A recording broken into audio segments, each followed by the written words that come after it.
Rockies here at Coors Field in Denver. Dodgers come in 2 games back of the Giants. 11-6 in their last 17 games, and that guy right there has been a big part of it. Brandon McCarthy takes the ball for the Dodgers, not too far from where he spent his teenage years, down the road in Colorado Springs. Dave Roberts sends out this starting lineup, brought to you by Honda. Familiar face at the top in Chase Utley, with the right-hander on the mound in John Gray, and then it's Corey Seager hitting out of the 2 spot. The red-hot Justin Turner hits third. Josh Reddick in his Dodger debut hits cleanup for the first time this season. Adrian Gonzalez slides down to the 5 spot, 4th time that he's hit there this year. Then it's Grandal coming off that huge month of July where he homered 8 times. Jock Peterson had a huge weekend himself in the Arizona series. Howie Kendrick batting 8th, and McCarthy out of the 9 spot. John Gray's gotten better and better as this season has gone on. And in his last start against Baltimore, 7 full innings and 1 or 0 runs for the 3rd consecutive start. Yeah, he's been pretty good coming late into this season. If you look at what he brings, it's a fastball that averages about 95 miles an hour. He's got a sharp slider, put away pitch, a curveball, and a changeup. And this is his 3rd start of the season versus the Dodgers. So far this season against the Dodgers, he is an 0-1 with a 6.55 ERA. But as you mentioned, over his last 3 starts, he's only given up 2 earned runs in 21 innings pitched. And his stature has really grown as a 24-year-old. His confidence is starting to really grow, and his mound presence, so he's not giving away that the fact that he is in trouble or feels like he's in trouble out there on the mound. Closed captioning tonight is brought to you by Shumash Casino Resort, where we are all about you. So the Dodgers 13 games above 500. They have the best record in the majors since mid-June at 26-14 over their last 40 games. The Rockies, meanwhile, within a game of 500. They're 4.5 back of the 2nd wild card spot, and they've done it by being the best team in baseball since the All-Star break. 12-5 Walt Weiss's team is since the break. And coming off an impressive road trip where they took 2 of 3 in Baltimore, then took 3 of 4 from the Mets. Starting pitching has really led the way. The Rockies can always score runs, especially at home, but the starting pitching has really started to turn it around. Chase Utley, good numbers here at Coors Field during his career. We'll lead it off for the Dodgers, trying to continue on their hot hitting from July. They were the #1 offensive team in the National League in July by about a half run per game. And John Gray, the 24-year-old from Oklahoma, ready to work. His first pitch of the day misses up and away, and off we go. Utley 1 for 3 in Sunday's blowout win. A couple of doubles and a home run in the series.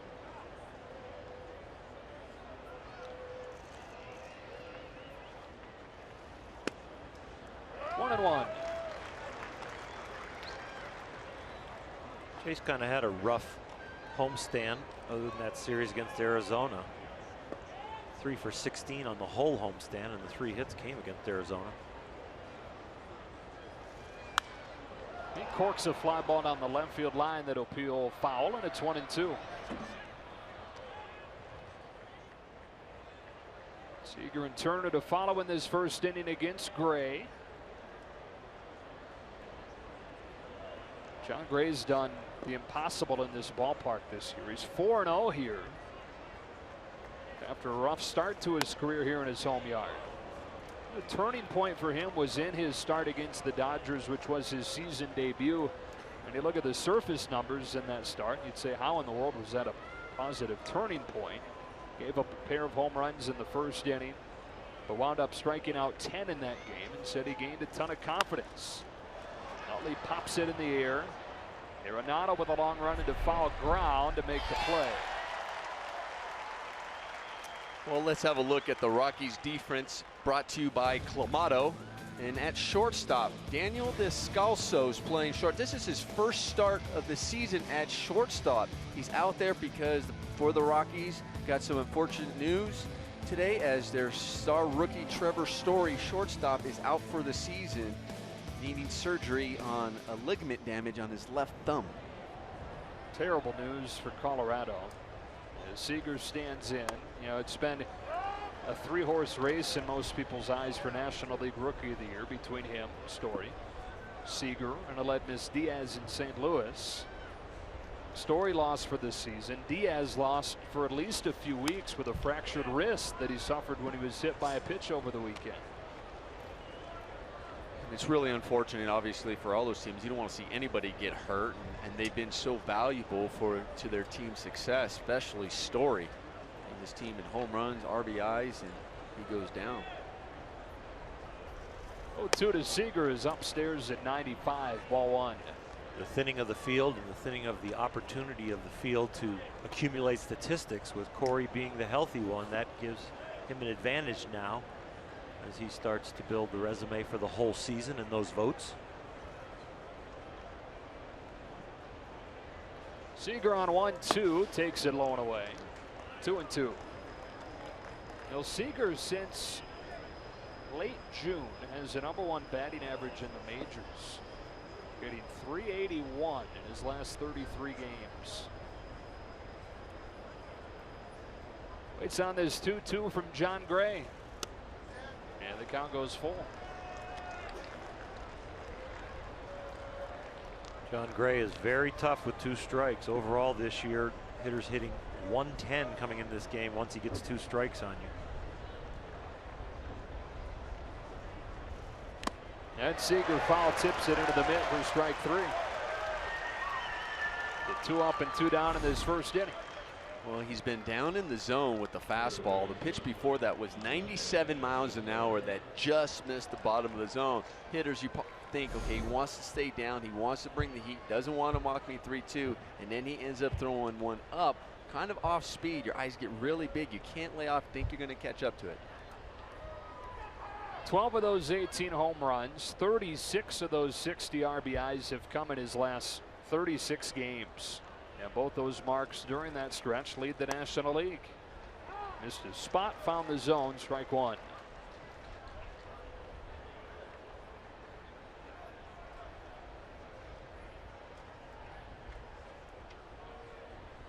Jon Gray trying to work a 1-2-3 first. His 0-1 pitch. And Turner takes strike 2.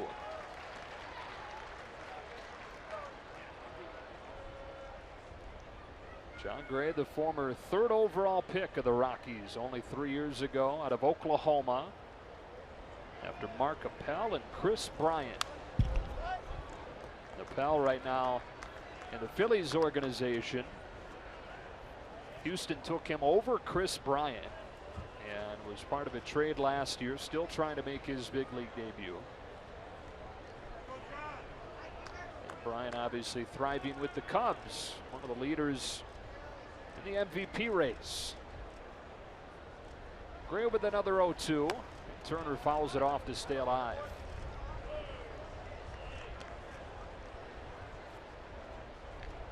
First thing you notice about Gray out there on the mound is the fact that he is attacking the strike zone. He's gotten to 2 strikes on all 3 of the hitters he's faced. He's using a wide array of pitches already and locations.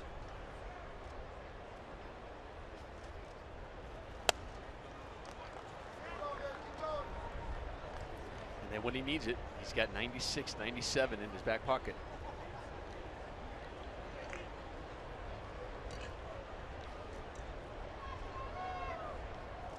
On 1-2, Justin Turner pulls it off with a handle foul. Dodgers have won 6 of the 9 matchups between these teams this year. That includes the 3-game sweep in early July back at Dodger Stadium.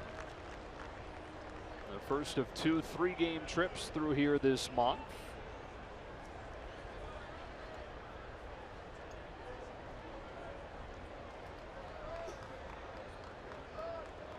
Here's another 1-2. And Turner lifts a fly ball down the right field line. Carlos Gonzalez comes on. Out goes Reynolds at first and makes a running catch.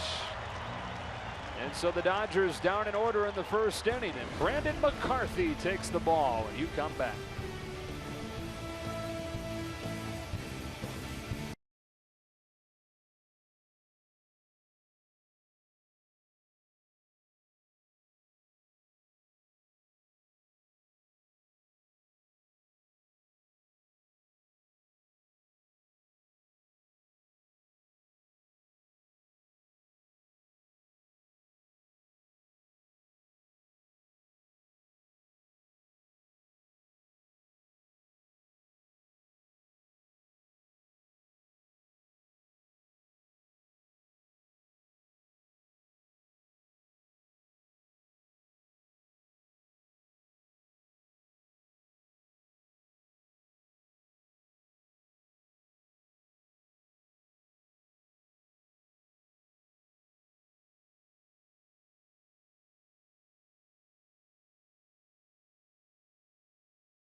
Ready to bat for the first time for Walt Weiss, and his starting lineup is brought to you by Honda.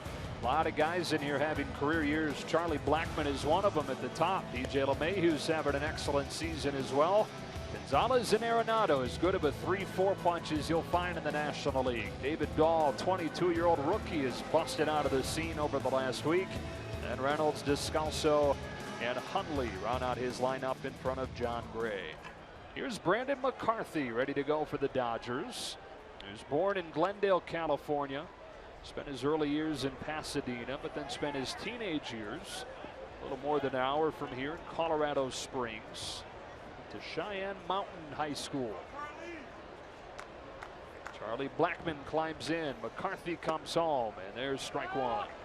Brandon has been a savior to the rotation. We talk about how good the Dodgers have been since Clayton Kershaw went down. They're 18-10. Well, Brandon McCarthy has been a big reason for that.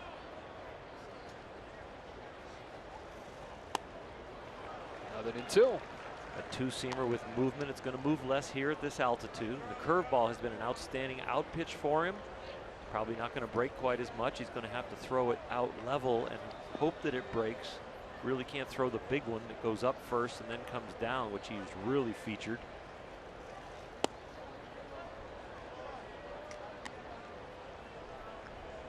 But one thing that Brandon has done since coming back from Tommy John surgery in his 5 starts, he has attacked the strike zone. He has been much more aggressive than we remember before he got hurt.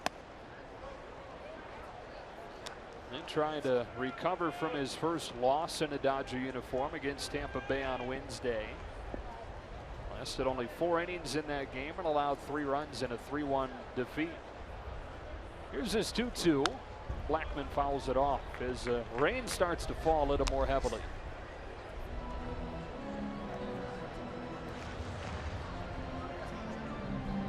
Charlie Blackmon hitting .304 this season. 12 home runs, and he's knocked in 44. On 2-2, Blackmon swings through it, strike 3. And that's how McCarthy begins his night. Well, let's look at the defense behind Brandon McCarthy today for the Dodgers, brought to you by Clamato, and it's the new addition out in right field, and it's Josh Reddick.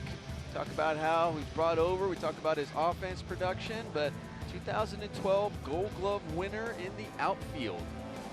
So I'm sure he's dealing with some anxiety as well. New trade, new team, but at the same time, he plays hard.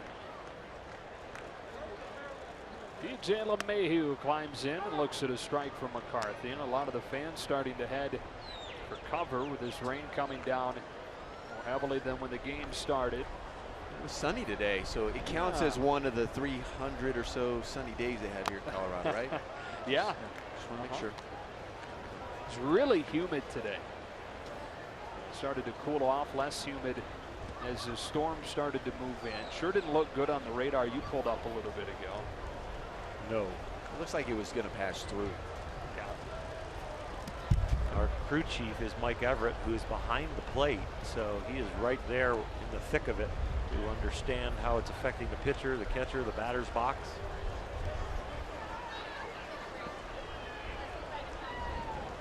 DJ LeMahieu, top 10 in the National League with his .320 average. With the bases empty and 1 gone in the first. It's 2-2.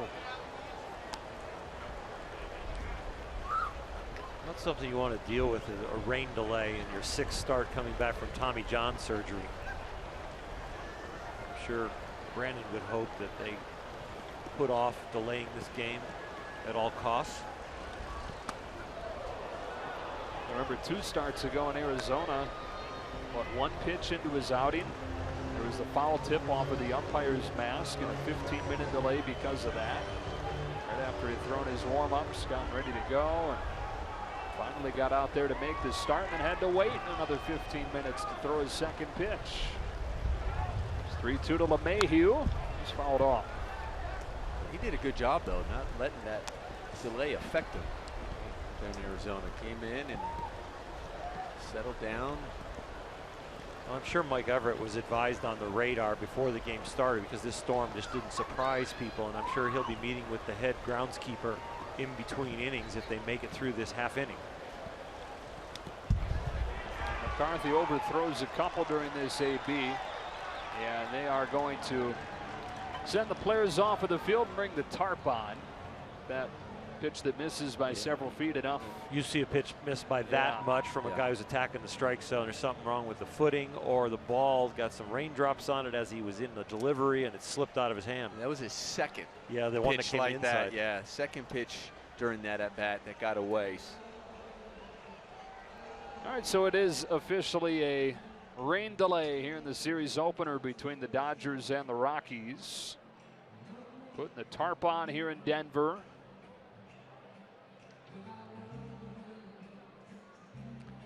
And the moment they say, let's bring the tarp on, the rain is easing already. That's usually how it It is goes. significantly less right now. Well, for now, we're going to take you to the Lasorda Chronicles. We'll keep you updated as we get more information, and hopefully this moves through quickly and we can resume things here in Game 1 of this series.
Just about set to play baseball again here in the series opener between the Dodgers and the Rockies. They said it'll be 7:30 local, would just be a couple minutes from now. Doesn't look like it'll quite be then, but we are close to getting this thing going again. And guys, it became pretty clear that we probably shouldn't go on with the way that rain was affecting the way Brandon McCarthy was throwing the ball. Yeah, with Mike Everett behind the mound, or behind the plate, the crew chief, he could see a couple wild pitches real easily. You see Brandon maybe even slip on one or two, but that one right there is like, Brandon's like, I don't know with what kind of grip I'm getting, and then you've got footing issues and grip issues. And we have not seen two wide ones like that since he's returned in the 5 starts coming back from Tommy John surgery. So really easy evidence to say, let's stop.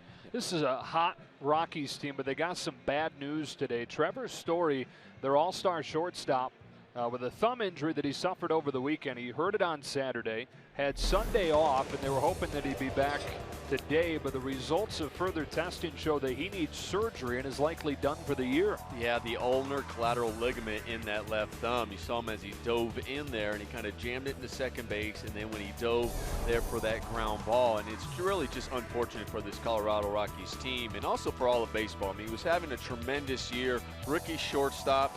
You can see there what he's done, 45th overall pick in 2011, as compared with the one we get to see every day in Corey Seager. Both of them having tremendous season. It was going to be one of those where they were talking about possibly going down the stretch of who possibly be the rookie of the year this year. I think it was going to be quite close between those two guys, and also the shortstop over there, St. Louis Cardinals, with Aledmys Diaz, and he also went down over the weekend, hurting his thumb. I don't know if it's quite as bad as Trevor Story, where he's going to be out because he's going to require surgery, but at the same time, two good shortstops going down over the course of the weekend. We've got our MLB app here. We've been following the Giants game during the rain delay. Things are crazy there in Philadelphia. It's now tied at 8. That game was 6-0 after 2 innings. Phillies jumped all over Madison Bumgarner. Giants came back to take the lead.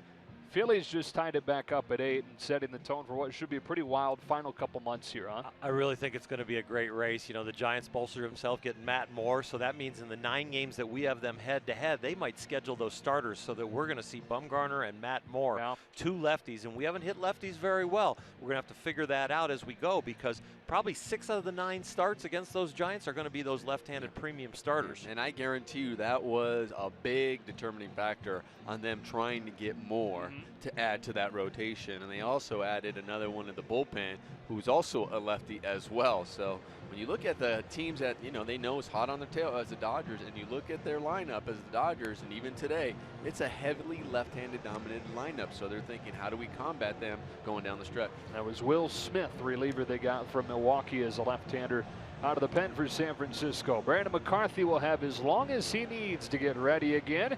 We should have first pitch of the second segment of this game in just a moment.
Well, it winds up being about a half-hour delay. Dodgers and Rockies ready to get it going again in a scoreless bottom of the first inning.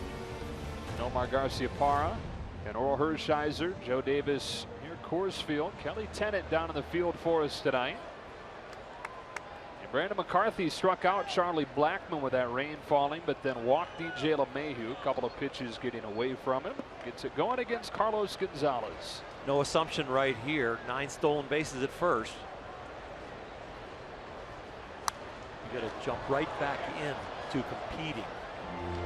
Sometimes you get that little itch over there at first base to try and surprise the Dodgers with that stolen base. LeMahieu's got 9 and thrown out 5 times. And with the Dodger infield in that shift, they have to be aware of it. If he does steal, somebody has to cover third, because if you have Corey Seager covering the bag, third is wide open. It's officially 38 minutes on the delay. And it is the second time, we talked about it a little bit before the delay, but the second time in the last 3 starts, Brandon McCarthy has had his first inning interrupted. The last time was in Arizona. The home plate umpire took a foul tip off of the mask, had to leave the game because of concussion protocol. Gonzalez with a jam shot, sinking into right, and a base hit in front of Reddick. So Carlos Gonzalez stays hot, 2 on with 1 out here in the first inning. Gets in on his hands. Gonzalez with the big leg kick. Not sure if it got jammed or off the end. No, Marge, you get a read on that. It was definitely didn't get all of it. Extends his hitting streak to 14 games. And he took a big swing. It wasn't like it didn't look like it necessarily got jammed, because he did take a big swing. Just placed it right over to right field. Nolan Arenado is now Nolan Arenado. He's decided to tell somebody, I think, that his name was being mispronounced by everybody. Potato. He stands in against McCarthy with 2 on and 1 out in the first inning, and looks at strike 1. And no matter how you pronounce it, this has been one of the best players in the National League the last couple of seasons. He's hit more home runs, driven in more runs than any player in the NL since the beginning of last year.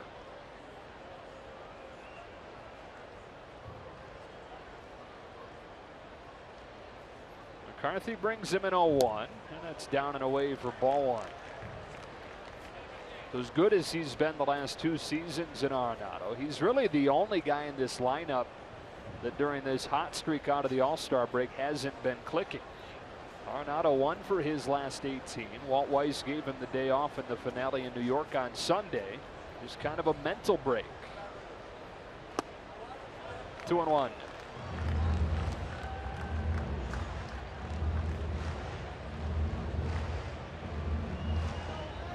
That grew up in Southern California as a Dodger fan.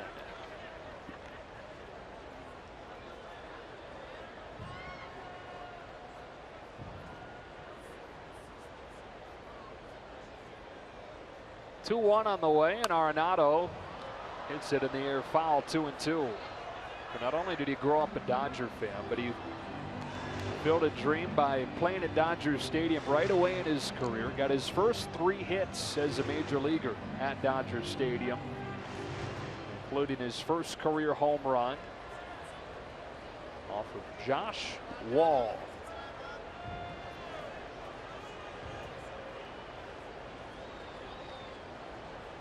Two on, 1 out in the first inning, and McCarthy with a 2-2. It rides inside, and the count goes full.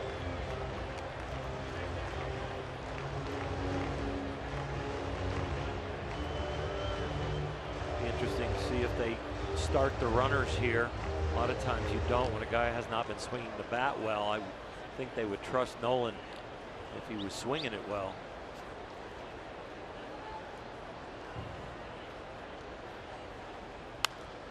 And he pops it up. And foul ground. Grandal near the dugout to give it a look. Turner calls him off and can't make the play. That's a huge turn of events for the Dodgers, and Brandon McCarthy struggling a little bit with his command out there, and he got a 3-2 pitch to a guy who could win an MVP, even though he's cold. Now you got to throw 1 more. Not an easy play, but definitely a makeable play. And Justin Turner will tell you, it's like, I got a glove on that. I should have held on to it. I should have caught that. Not easy as you're going near the dugout. You would have really anticipate more guys kind of moving to help him out, maybe possibly telling him, hey, you have room, you're good, you're good. You didn't see too much of that, just a missed play. Now it's up to Brandon McCarthy to regroup and make a quality pitch here. So he's got to deal another 3-2 to the guy that's homered more than anybody the last 2 years, and it's sprayed foul. Dodgers dodged a bullet in their last game Sunday. Remember, Scott Van Slyke dropped a Paul Goldschmidt pop-up. Yeah, Ross Stripling came back to get him. Brandon made a good pitch on the ball that got popped up too. It was a 3-2 curveball, one of the first curveballs we've seen here at this altitude. Not one that's going to break an awful lot, so you can use it as a surprise pitch. But you're not going to want to pitch with it very much. There it is again right there.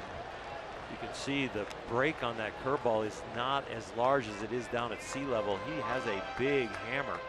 And I'll tell you what, he is just not being able to, with this atmosphere, to get it to really break. You see it's short and tight, and that's the better one to throw, the one that comes out level, and you almost think that you're going to get slider break with curveball spin.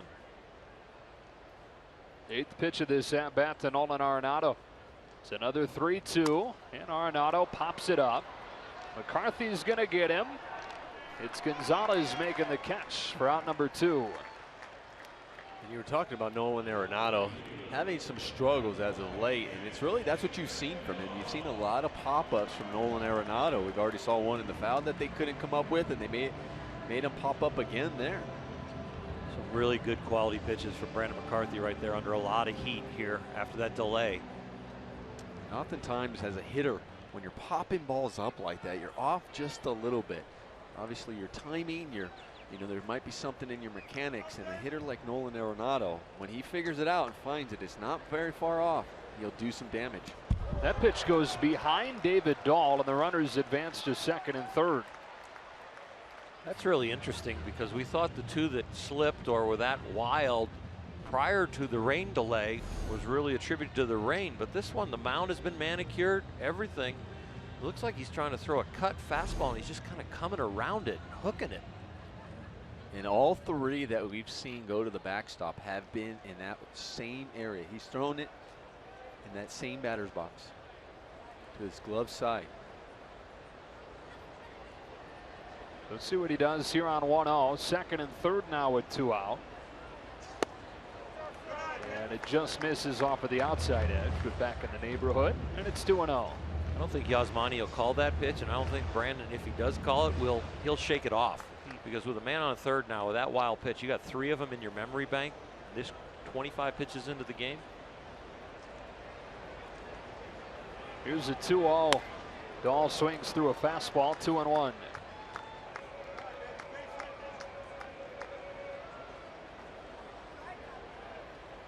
David Dahl, only 22 years old, made his major league debut last week, and has a hit in all 7 games that he's played in so far. That includes a couple of home runs. Waits on a 2-1 and swings through what would have been ball 3. Was that the cutter? It sure looked like the cutter. But for some reason, he's either thrown it before his front foot hits, so it makes him really pull it. And now he's thrown in combination with the 2-seamer, so you can see why Dahl offered at it, because if that's the 2-seamer, it's going to be right down the middle, but because it was the cutter, it was down and in. Trying to pitch around traffic and gets him to foul it up the first base line. 10th overall pick of the Rockies only 4 years ago was Dahl. It's a few picks before Corey Seager was taken by the Dodgers. Dahl started this season in Double-A, promoted to Triple-A only a few weeks ago, and then earned his promotion to the majors by hitting .484 while he was in Colorado Springs. Sounds like they were playing softball.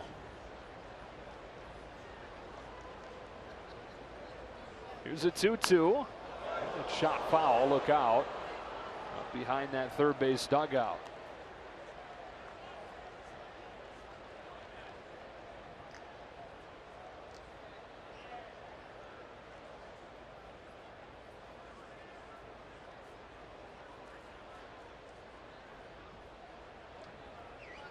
I said Colorado Springs, or Triple-A's in Albuquerque.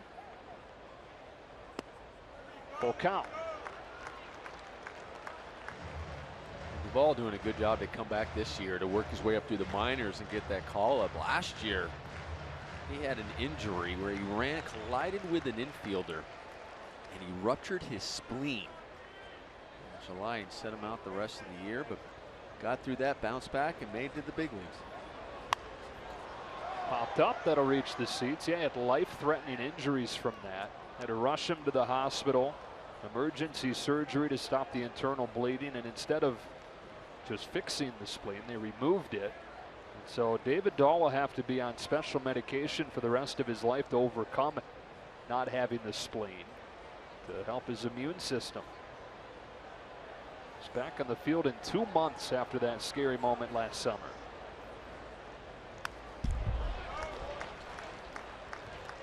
Brandon McCarthy is doing a good job keeping a 0 on the board right here. Would love to get the Dodgers in the dugout with that 0. The 32 pitches. Remember, he's topped out coming back from Tommy John at 85. He's thrown one of the starts was as low as 72. They're taking a big chunk out of his pitches here. Dahl continues to make him work. He's thrown 33 pitches in this first inning now. That's something you see here in Colorado an awful lot. You see a lot of foul ball style pitches off because that put away pitch isn't quite the same put away pitch. It doesn't break quite as much, so the spin isn't as much. So you may miss hit it, but at least you're still making contact and fouling off balls, longer at bats, and obviously the other factor is from the altitude and also the big outfield. And McCarthy winds up walking him, and so the base is loaded for the Rockies and Mark Reynolds. Wouldn't be surprised if Rick Honeycutt comes out and gives him a little breather, or somebody does. Justin Turner in there right now. Yeah, Rick's putting his score pad down, so yeah, he's going to come out and just give him a blow. This is the third time in McCarthy's career he's pitched in this ballpark. Previous 2 times were while he was a Diamondback, once in 2013, once in 2014. And like so many pitchers that have had success throughout their careers, the numbers here don't match up with what they've posted the rest of their careers. He's 0-1 with a .750 in his 2 starts here. It seems like the guys that have the most success here, Colorado, Denver, are fastball changeup guys or fastball slider guys. The curveball just doesn't seem to work here. And you have to have exceptional location to both sides of the plate, because if they can start to narrow you down to a side of the plate or a speed, you just can't break the ball enough to get it away from the barrel. And so Mark Reynolds stands in with the bases loaded in the first inning. And that one's overthrown. The 4th time we've seen one cut way outside the plate. And it can get to you where you don't think you have the atmosphere to break the ball naturally, so you are trying to do something a little extra to manipulate it, to help it. And in doing that, you can have those large misses.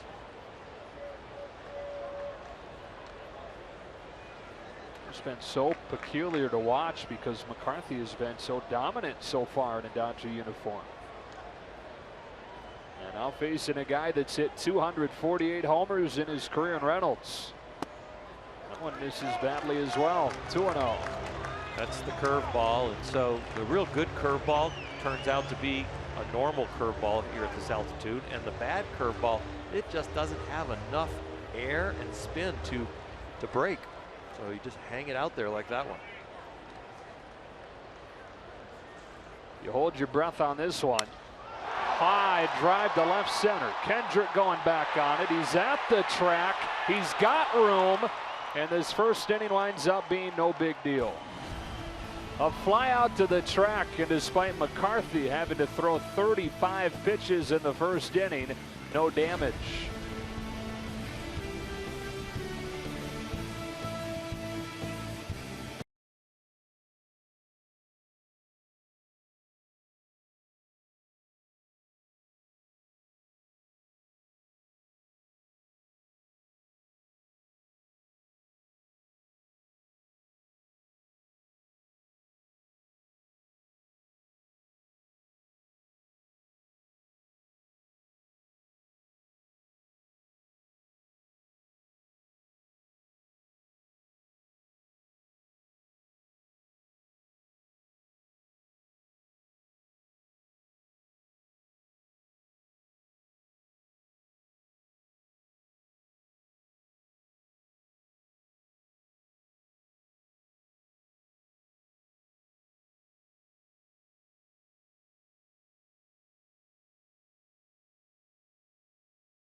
For his Dodger debut, acquired in the trade at the deadline from Oakland along with Rich Hill.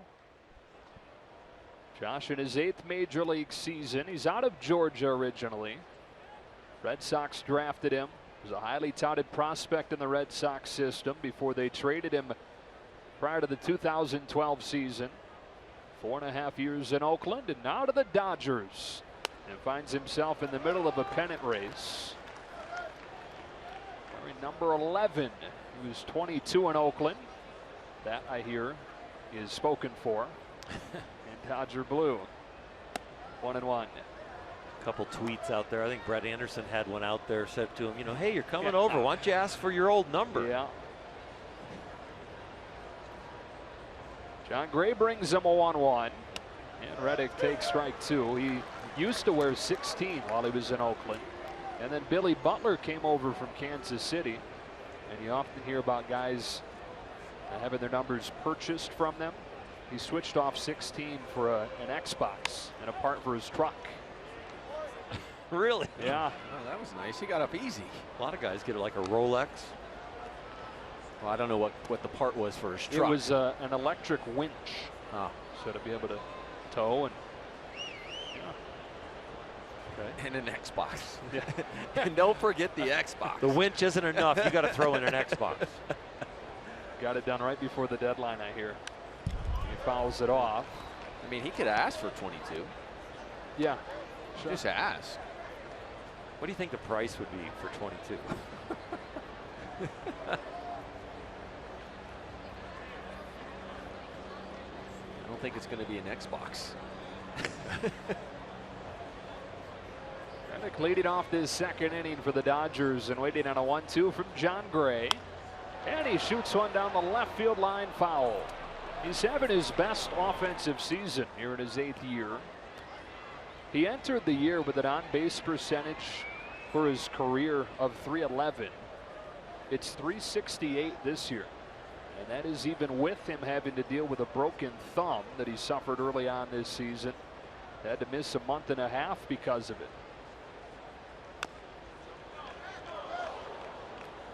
I love the personality that he brings to the game, the feistiness, and he's such a gamer, and he wears it on his sleeve, so that makes it contagious. It's one thing to have the quiet gamer on your team, but it's another thing to have the guy that wears his emotions on his sleeve. Good take, 2-2. And you've seen in this first at bat the new Josh Reddick. He's a guy that used to be a free swinger, high strikeouts, but he's cut his strikeout rate in half. And a liner to center. Blackman comes on and it hangs up for him. But an impressive first trip up there in Dodger blue for Josh Reddick. Did a good job fighting some tough pitches off to stay on that bat. And then he gets a pitch he can handle, and he's just unfortunate. He hit it right at him. Line drive. Nice hit. So they plug him right in the cleanup spot in his first game in a Dodger uniform. First time that he's hit there this season. And that drops Adrian Gonzalez into the 5-hole for the 4th time this year. Adrian's not put up the same kind of power numbers this year, although the average still consistently up there. It's at 283 right now. The way he's playing this year, he just seems to be a better fit in this spot. But if you think about the big pressure at bat, and all of a sudden if Reddick is hot and they're going to intentionally walk him to get to somebody, you want him to intentionally walk to get to this guy. He doesn't worry about pressure. He understands how to pick up the scratch RBIs with a man on third, less than 2 outs. You know, what they might do with an Adrian, if this is the batting order and you got a man on third and 1 out, you might walk Reddick to set up a double play, because Adrian's a good double play candidate, but Adrian's smart enough to find the ball higher in the strike zone and hit the fly ball. Here's a 1-2. And Gray has retired the first 5 Dodgers.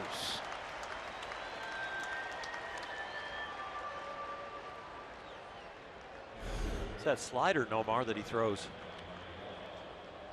He's got a good movement on all of his pitches. I mean, he's got a fastball that's just not, even though it gets up to 90, we talked about average 95 miles an hour, goes it up to 97. It's not straight. It has some slight tail to it. It has some movement on it. His slider, he's got a sweeping slider. He's got movement on his changeup.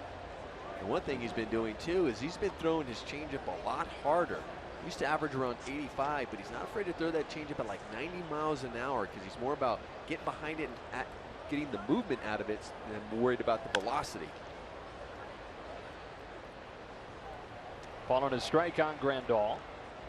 He's continued to tweak, Gray has. He made his major league debut late last season. The numbers were not good. He publicly talked about how he didn't know if he had the stuff to cut it in this ballpark, as difficult as it is to pitch here. But not only has he changed his repertoire, as he's changed his confidence about pitching in this ballpark, it's entirely helped him evolve as a pitcher. Pumps it 2-1. A little bit low. I mean, the first tool he brings is the 96-mile-an-hour fastball, but when you can have a wide array of pitches, because you're going to pitch in two different kinds of atmosphere, here at home and then going back on the road, to have the curveball, the slider, and the cutter, and the changeup gives you some variation to what's working in what atmosphere. Grandal walks, first base runner against Gray, who has said, Oral, that he has two different approaches, one for home and one on the road. I did when I came here to pitch as a visiting pitcher. I just almost scrapped the curveball, at least scrapped it for a strike, because the throw the curveball here for a strike, it just kind of lays there in the middle. Throw it where you're only going to bounce it. There's Joc Pederson. Homered in all 3 games against Arizona over the weekend. Bats with a man at first in a scoreless game in the second. Power against power. Gray pitches, and Pederson fouls it back. He continues to make progress, Nomar. His approach, his swing. There was a time in St. Louis where I saw some of his at-bats there where it wasn't he went into the game not worried about taking a really big swing. It was just like almost where he was thinking, I just want to put the barrel on the ball wherever it's pitched. He went the other way. He had a base hit the opposite way, then up the middle, then he pulled one. And it seemed like from that point on, it wasn't always a matter of that big swing that we're normally seeing Joc Pederson take. Don't get me wrong, he takes them, but he's almost like he's figuring out his spots and times to take them rather than every single swing, which shows that progression and that maturity. Gray's ahead of him 0-2. And it was in St. Louis where Joc was, in his first week since coming off of the disabled list with that shoulder injury, had a hit in his first at bat, and then something like an 0 for 14 stretch. You guys ran into him in the clubhouse, feverishly studying video of his time in Oklahoma City during the rehab where he was really good. Later that night, he had a few hits and has been rolling since. Work behind the scenes paying off. Prime time for Pederson. He waits on another 0-2 and takes low and in.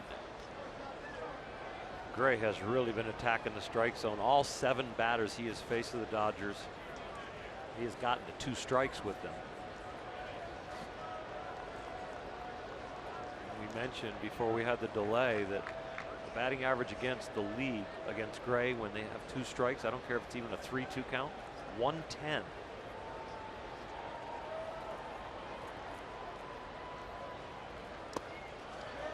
So Nomar, should the approach be to be aggressive and make sure you don't get into 2 strike counts? Well, when you have a guy, I mean, when you look at his numbers coming in, he came in with over 100, just over 109 innings pitched, 109 2/3 innings pitched this year, and he has 114 strikeouts. So you know he has the pitches to put you away. So with that being said, you're going, okay, here's a guy, and also a guy who throws over 50% of his pitches being fastball. So it's a matter of looking hard, fastball, and looking for the strike and get on it early. Comes a 2-2 and Pederson pops it off of the handle. And there are times, and we've said this, that velocity allows you more margin for error. So yeah, he'll attack you, go with the fastball. Doesn't mean you're always going to square it up. Sometimes you're going to foul it off. And then there are times when the guys have a lot of fastball type pitchers who end up getting their pitch count high early in the game because they're attacking with that fastball. And hitters are fighting them off.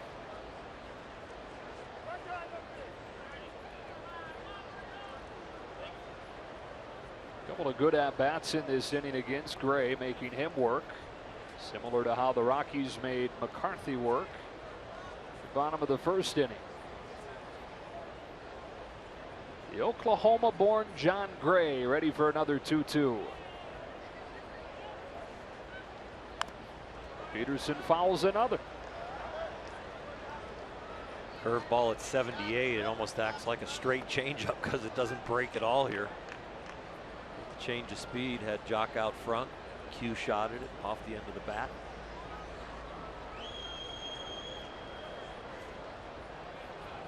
And all at first after the 2-out walk. Gray's 8th pitch of this at-bat to Peterson. And a high drive to center. Blackman going back on it. He's at the track. Squares up and makes the play. We've seen a couple of long flyouts over the first couple innings of this game, and we are scoreless out of the bottom of the second.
Bobblehead when the Dodgers host the Phillies. They'll be available to the first 40,000 fans in attendance, courtesy of Farmer John. Go to Dodgers.com/promotions for tickets. Back here at Coors Field on a night that's turned into a pretty nice night. It was a 38-minute delay because of rain in the first inning. The first inning in which McCarthy was not sharp. Several times we saw him overthrow pitches that missed outside of the opposite batter's box. So a 38-minute delay, breaking up a 38-pitch first inning. And while he got out of it unscathed, the issue is that he's not been extended more than about 85 pitches in an outing since returning from Tommy John. So need to be some kind of efficient to get deep into this game. Daniel Descalso, bottom third of the Rockies order, and there's ball one. There's 39 pitches now and 34 fastballs. That doesn't mean they've all been two-seamers or four-seamers or cutters, but all of them have been above 90 miles an hour. Not throwing a lot of off-speed stuff yet. I wouldn't expect him to throw that much off-speed stuff. Work both sides of the plate with the two-seamer, work both sides of the plate with the cutter, and just find places where you can mix in the curveball or the changeup.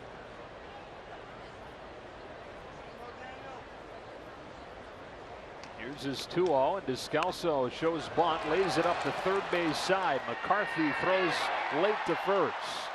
And Descalso has a bunt single to begin the second inning. That big long frame of Brandon McCarthy takes a little time to unwind as he hops off the mound, and then you worry about a guy who's just come back from Tommy John surgery going over there to make an awkward throw on a wet field. I'm just glad that keep the ball in the infield. Yeah, it's a base hit, but Brandon McCarthy is okay. As Justin Turner just checked on him and he waved him off. Well, that was a smart play by Descalso. I mean, you're playing the shift on him, and here's you're doing it on the lead off the inning. He's batting 7th in the lineup. It's like, all right, I'm going to give it to me. I'm going to figure out a way to get on. And he laid it down perfectly. So leadoff man aboard for Colorado here in the second, and Nick Huntley, their 8-hitter and catcher, up there for the first time tonight. Attacks the first pitch, could be 2. There's 1 and 2. A double play around the horn to wipe the bases clean. Nice turn by Chase Utley, and Descalso with like kind of an old-time slide compared to the new rule. He went in there pretty hard. Chase had to actually hop up a little bit to get out of the way. Ooh. Contact a middle infielder above the knee and you got an issue. There's no problem with that slide. I know there was no no problem with that slide. Just an interpretation of the current rule. There was nothing wrong with the rule or with the slide technically last year, but I think technically you could have made a case that he changed his path to initiate contact, which would make it illegal. I don't understand this whole new rule. Sorry. Don't get me worked up and started. Yeah, not with 2 outs at least. As with a lot of things that are instituted in baseball, there's all this uproar about it initially, but not heard a ton about that rule since the opening few weeks of the season as things have calmed down. Not just people have gotten used to it, but umpires have gotten used to calling it. Players have gotten used to the play. Well, the interesting thing is that you would think there would be an uptick in double plays turned because the middle infielder doesn't have to worry about getting hit anymore. And it hasn't changed. Statistically, when you look at balls, when they look at the balls that are usually double play balls or when they put in a double play opportunity, that the numbers haven't really gone up at turning them into double plays. But a lot of that has to do because there's a lot more shifts going on. Brandon McCarthy might have just saved his night with a 9-pitch second inning after the 38-pitch first.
Through, but what a night it's turned into here in Denver for the series opener between the Dodgers and the Rockies.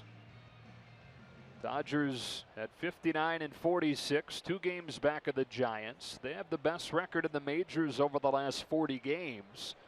But in a shorter span, the Rockies have the best record in the majors. 12 and 5 since the All-Star break. It's been behind their starting pitching. Nobody's been better than this guy, Jon Gray. We'll face 8, 9, and 1 in the Dodger order in the 3rd inning. And Howie Kendrick looks at ball 1. Well, adding Josh Reddick into the middle of the lineup sure does lengthen the lineup when you're able to put Howie Kendrick in the 8th spot. Not many times can you put a guy who's coming off a month where he's hitting .344 in the 8 hole. Well, we started looking at the way the lineup was month of July when the guys were starting to get hot, and then you started to recognize the length of this lineup, this Dodger lineup. When you finish the month of July tops in the NL and team batting average, runs per game in these different offensive categories, well, it's not just 1 to 4 guys doing all of that. It's the entire lineup doing it. Dodgers had 5 of the top 15 players in the National League in on-base percentage in July. No other team had more than 2. Kendrick was one of them. Better and better as the season has gone on. As we looked at the Dodger lineup when it got announced today, we saw Howie down there in the 8 hole and kind of shook our head a little bit, but then I started thinking about this ballpark and how it plays. When you put Grandal and Jock in front of Howie, you bring in the fact that the ball carries better for power with left-handed hitters here. Your power gap to right center here is only 375 compared to left center's 390. And you have a tendency to see more home runs hit to right field here, and Howie sprays the ball to right field, but it's usually on a line.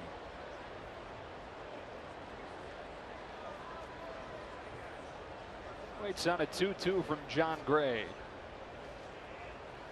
And Kendrick strikes out, and one tied him up. It's Gray's 3rd K and 1 gone. This young man's got an awful lot of tools at 24 years old. He's going to throw a slider low and away. Comes out of his hand early and backs up and just completely fools Howie. You've got spin that says one thing and then the ball does the other. It's almost impossible for the hitter to hit. Faces McCarthy. There's strike 1. And yes, every pitcher in the world has tried to figure out how to throw a backup slider on purpose, and nobody can.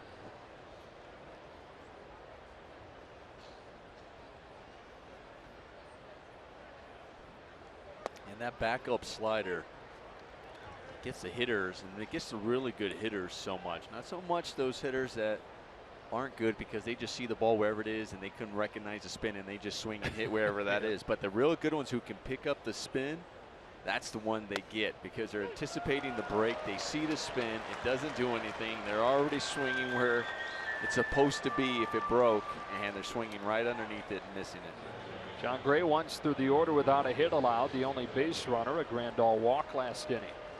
Jon Gray is trying to become the 3rd rookie in Major League history with a strikeout rate of more than 25% and a walk rate below 10%. The other 2 guys to do it, Jose Fernandez just 3 years ago, and then Dwight Gooden in the 1984 season. Strike 1 on Chase Utley. So that is striking out more than a quarter of the batters that he faces, walking less than 1 of every 10. You were asking me the inning before about, well, would you swing early against him? And that's another reason why you would, because you know he's going to attack the strike zone. He's not going to walk too many. And we talked about the ability to have that strikeout pitch, so you don't want to get behind it.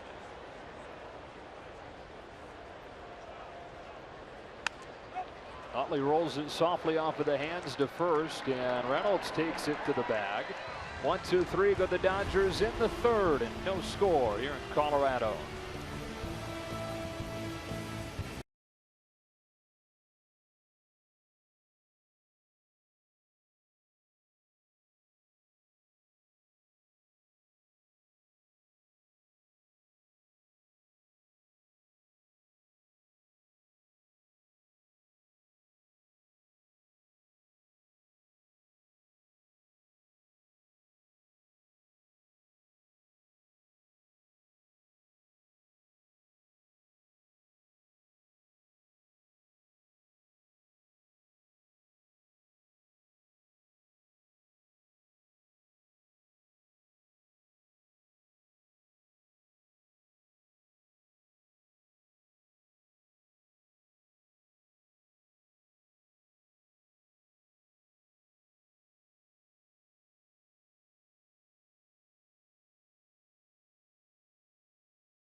here at Coors Field. The Dodgers acquiring a new pitcher and a new face for their squad in Rich Hill, but he was placed on the 15-day DL today, dealing with a blister on one of his fingers. He told me earlier today that it actually feels like someone took a knife and cut off the top of his finger. So a lot of pain that he's been dealing with. He joked with us saying, you know, I can't believe I've been out this long with a blister. Ridiculous that it's that type of injury. But the great thing is that he will be throwing a bullpen tomorrow. A chance that if that does feel good, he could be throwing on Saturday, depending on what happens with Bud Norris, who is still in LA trying to rehab back from his injury this weekend, guys. All right, Kelly, great stuff as Brandon McCarthy pours in a strike to Charlie Blackmon. Yeah, Rich Hill has only thrown 5 pitches since the 7th of July. That was on July 17th, so his first outing after the All-Star break, and then left that start when the blister flared up again. And it's a very deep blister. It's not just one on the flesh where you're losing the skin, but there was some blood, I think, underneath it, and that's why it has taken so long to heal.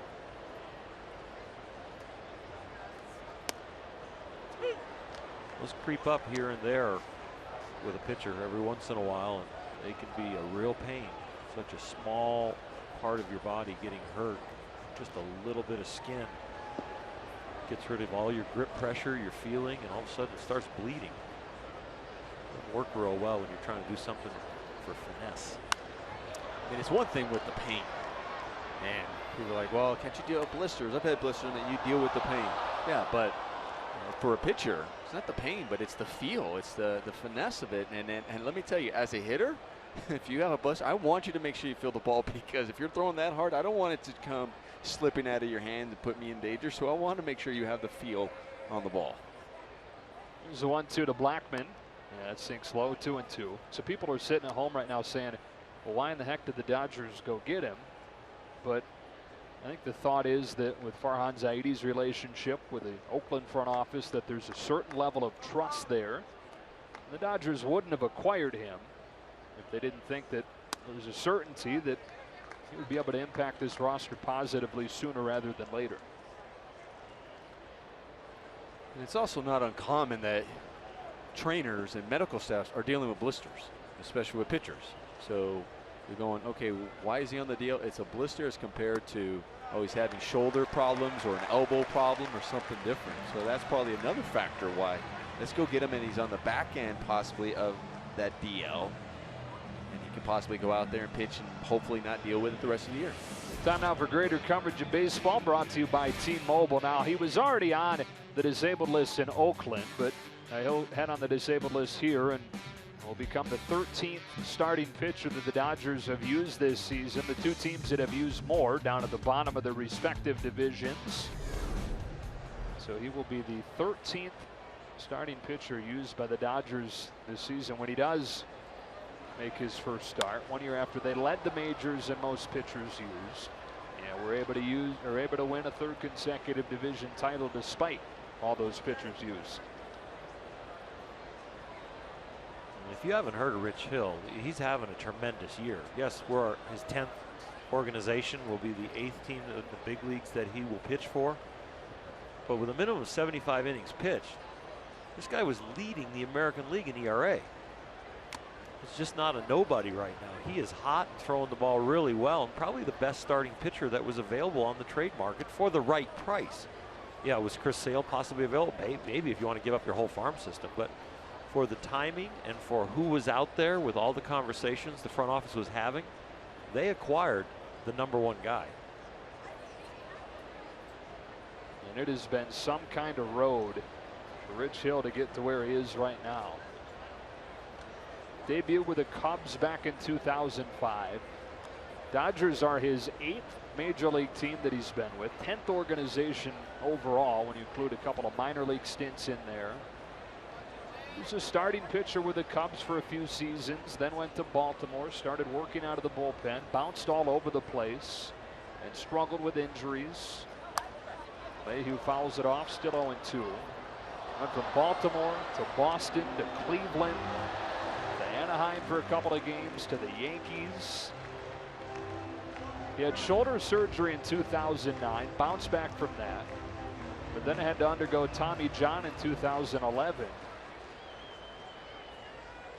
only return for a handful of starts the following season. LeMahieu with a base hit to left. Blackmon was off and running with a pitch. He'll take third. And the Rockies at the corners with nobody out. It was a smart play by Howie Kendrick out there in left field, recognizing that Blackmon was stealing on the pitch. It was a hard hit in the left field, and it was hard, but Blackmon didn't stop, so he thought maybe there was a possible play at third, and then he goes, nope, straight to second, so he can keep the possible double play in order. The lower half was set up to throw the ball to Yeah. third, and then he saw Blackmon on the corner of his eye as he goes to throw the ball to third, and then he just hooked it over to second to keep the double play in order. You know who was also telling him out there and recognized it as well was Corey Seager. Corey Seager saw that Blackmon was going and was going to third, so he was also guiding him and telling him where to throw. So the Rockies with an opportunity here in the third. Carlos Gonzalez singled his first time, takes ball one. McCarthy had to throw 38 pitches in the first inning. Pitched around a couple of walks and a single. A 9-pitch second to get back on track, but the Rockies making him work again in the third. Well, the pitching strategy right here at sea level or here is to give up the run at third and keep the inning in order. Trade the out for a run. Stay away from the crooked number, and even especially here in Coors, you don't try and punch somebody out with a strikeout right here unless you get to a 2-strike count and maybe take one shot at it. But you don't want to risk a walk, and you don't want to risk your pitch count getting really elevated. You want to just try and limit the damage here with no outs.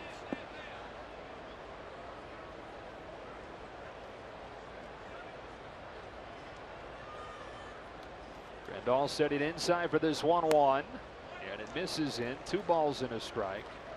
The Rockies more multi-run innings than any team in the majors since the All-Star break. Part of that is the park that they play in.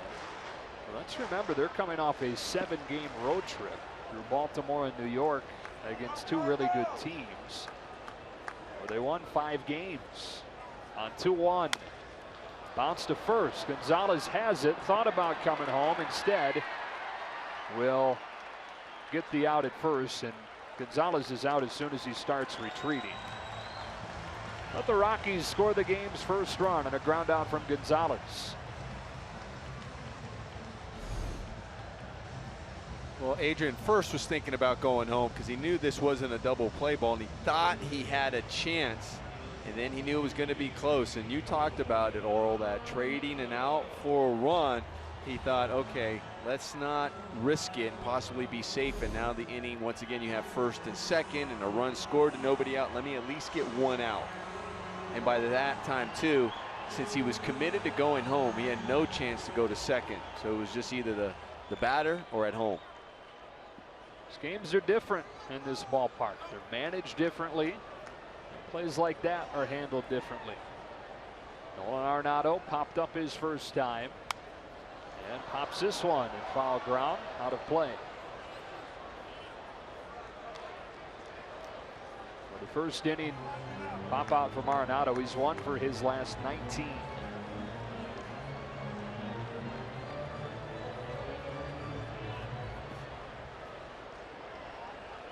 Mayhew at second, with 1 gone in the third inning.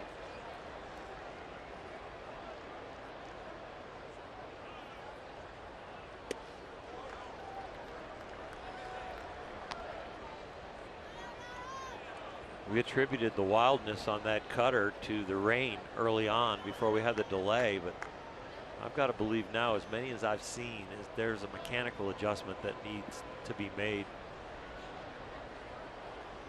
He is still not feeling real good about that pitch and how he executes it.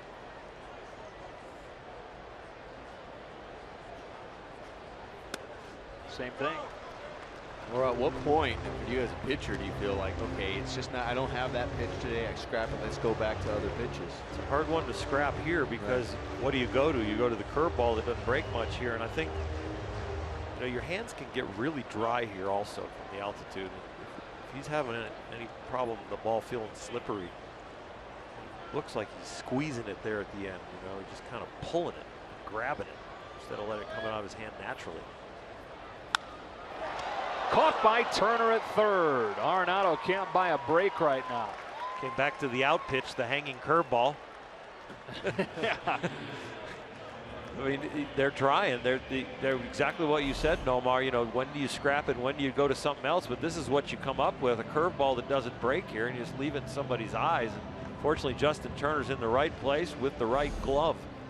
I think the ball more caught his glove than the other way around. It was hit so hard. That's one where you're checking every string in your glove to make sure none For of the them next broke. play. Yeah, it didn't break. David Dahl fouls off the first one for McCarthy, strike one, and a chance here for Brandon McCarthy despite all of the issues. 3 base runners in the first 2 reached here in the third, but to avoid a big inning. That's a huge victory. I mean, if you can put up some tin soldiers up there on the board and give your team 5-6 innings here in this park and maybe 2 or 3 tin soldiers, you're giving them a chance to win. Breaking ball that actually broke down, but it broke backwards of what you normally anticipate it breaking right to left. That one broke left to right and down.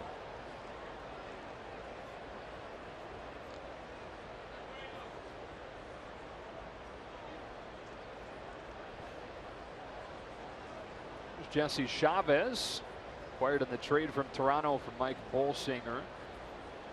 Guy that's both started and relieved in his career, but got a pretty good feeling we might see him tonight. 2-1 on Dahl. Exactly the kind of game that a guy like that is acquired for. He's had 3 outings, I think, this year of 3 innings or more. So he can bring you some length. He's been outstanding against right-handed hitters. I think right-handed hitters are about 245 off of him.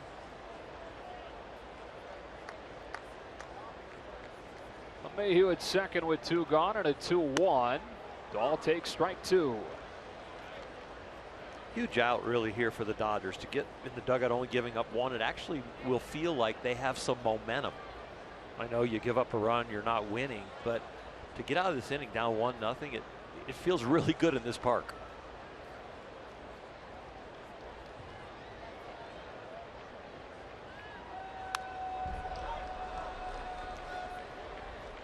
Rockies have had 6 base runners already, and only 1 run to show for it. Blackman scored on a ground out from Gonzalez. That's all.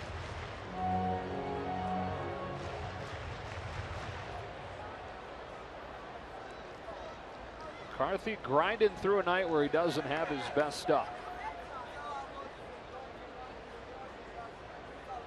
Comes another 2-2.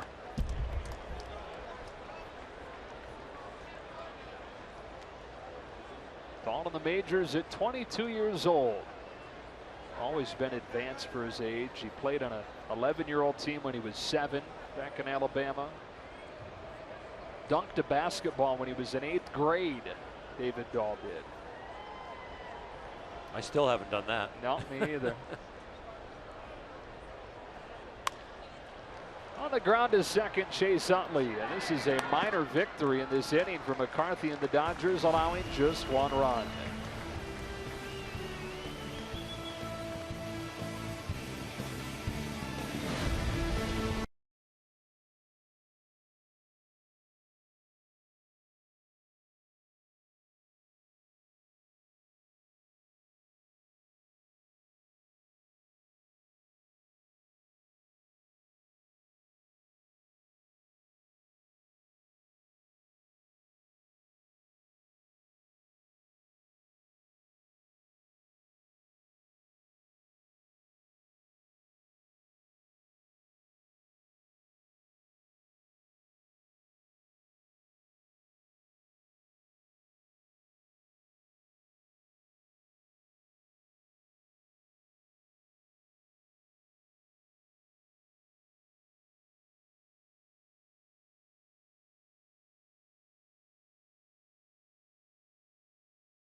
Dodge Challenger. Test drive one at your local Dodge dealer today.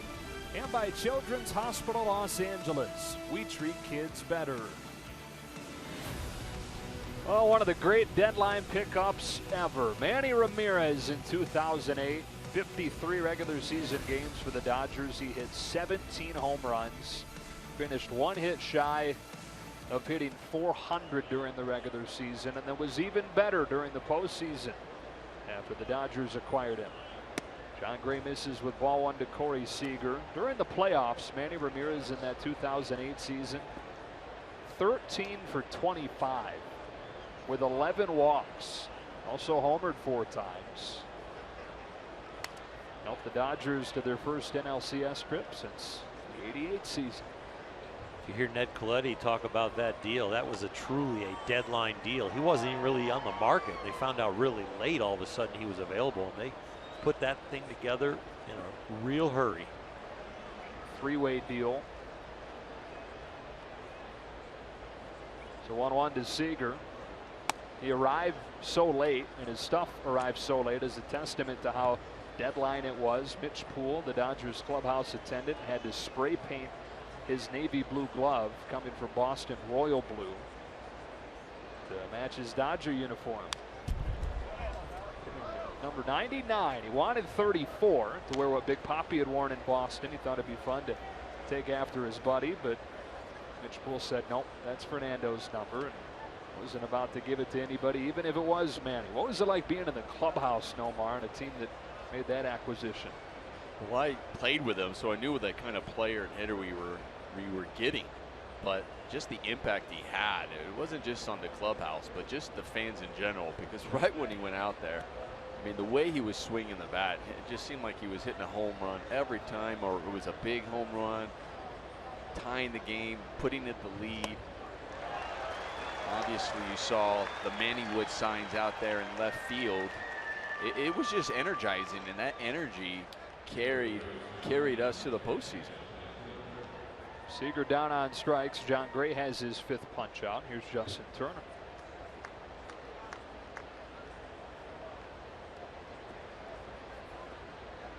Popped out his first time. So you guys have talked about what it can do for a clubhouse, having that infusion of new talent midseason at the trade deadline.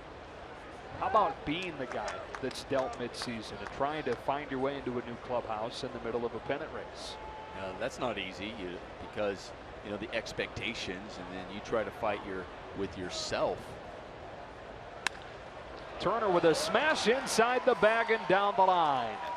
Dodgers with their first hit of the game. It's a Justin Turner double here in the 4th.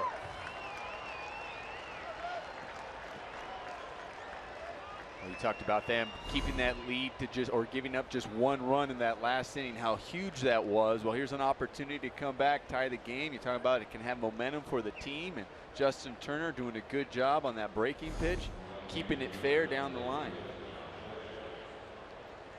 And speaking of trying to endear yourself to your new clubhouse, here's an opportunity for Josh Reddick to tie the game. Impressive at bat his first time, hit it on the screws, but right at Blackman in center. This is a spot where Josh Reddick has thrived. .341 hitter with runners in scoring position. That is, as he joins the Dodgers, the best on this roster. And it's difficult that you battle with yourself to try not to press. You just go out there and keep doing what you've been doing all year. Because you come to a new team, you know what's at stake. You come to a team that's in a pennant race. They believe they've gotten better because you're now a part of it. And you're thinking, okay, now here's an opportunity. You want to be a part of it. You want to do something good so you can feel yourself like you're a part of this team. Here he is on 2-0. Gray looks Turner back to the bag.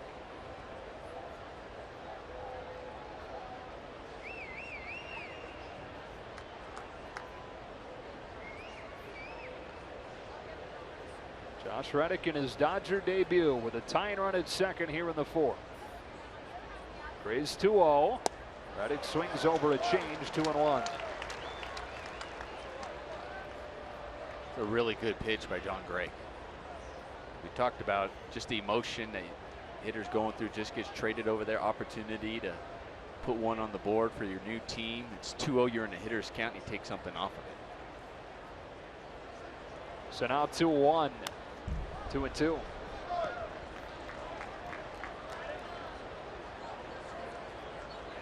Debuted in the majors in 2009. It was a trade deadline move that opened a spot for him to make his major league debut. Boston traded Adam LaRoche to Atlanta, and it was Josh Reddick that was called up from the minors to fill his spot.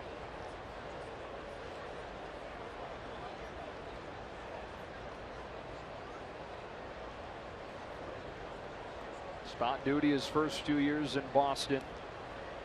And then traded to Oakland. His first year in Oakland was his first year as a full-time player, and he bashed 32 home runs.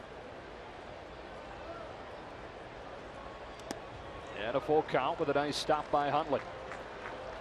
And that's impressive, because in Oakland, it is not a hitter's ballpark. I mean, it is not easy to hit home runs there, not only because of the size of the ballpark, but also it's one of the coldest places to play throughout an entire season. Summer's not warm there, and at night, and then the really heavy air there. So that's impressive.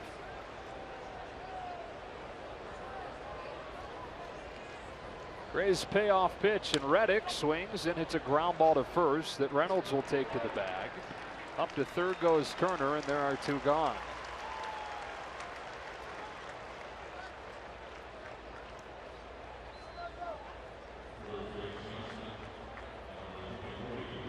So Gray trying to pitch around the one-out double from Turner. And Adrian Gonzalez, who struck out his first time, climbs in.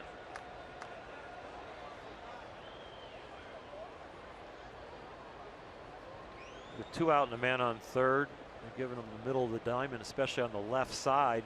Wouldn't be surprised if Adrian takes a shot at that. Trying to hit the ball right back at the pitcher.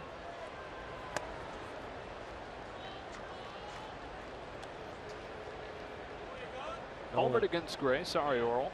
Homered against Gray in his first outing this season here at Coors Field.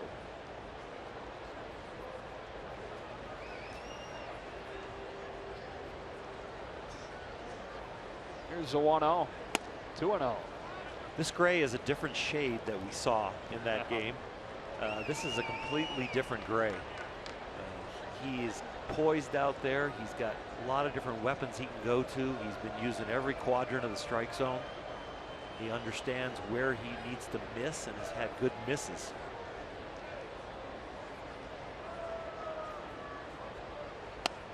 He's missed with the first 3 to Gonzalez, with Grandal on deck, and a 1-0 game in the 4th.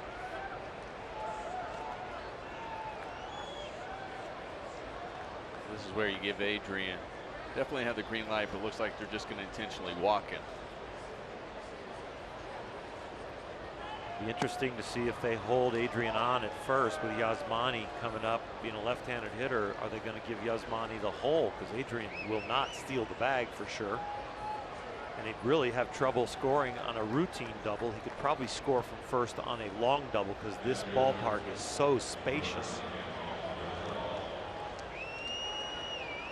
Yeah, you think of all the home runs hit here, so the jerk reaction might be to think that it's a small park, but it is actually the largest in terms of square acreage in the outfield in the majors. So a lot of the inflated run totals come not just from homers, but from balls finding the extra large holes out there. Grandal climbs in with men at the corners and 2 gone, and takes strike 1.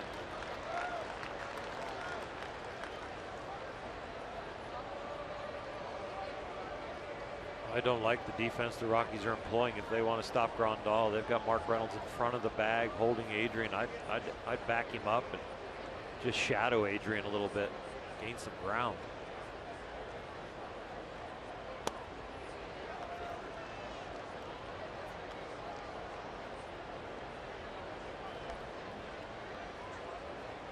See Reynolds over there in front of the bag, and then he creeps in off the line as they deliver the ball. I'd put him back behind, 6-8 feet behind Adrian. He's not going anywhere. 2-1. So nice pressure on the youngster, throwing a really good inning. All of a sudden, a really good game. All of a sudden, gives up the double to Turner. Now trying to battle through this. Dodgers building his pitch count, getting to see an awful lot.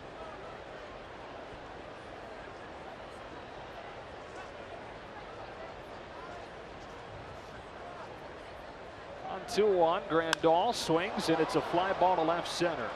David Dahl camps under it, and the Dodgers waste an opportunity here in the fourth.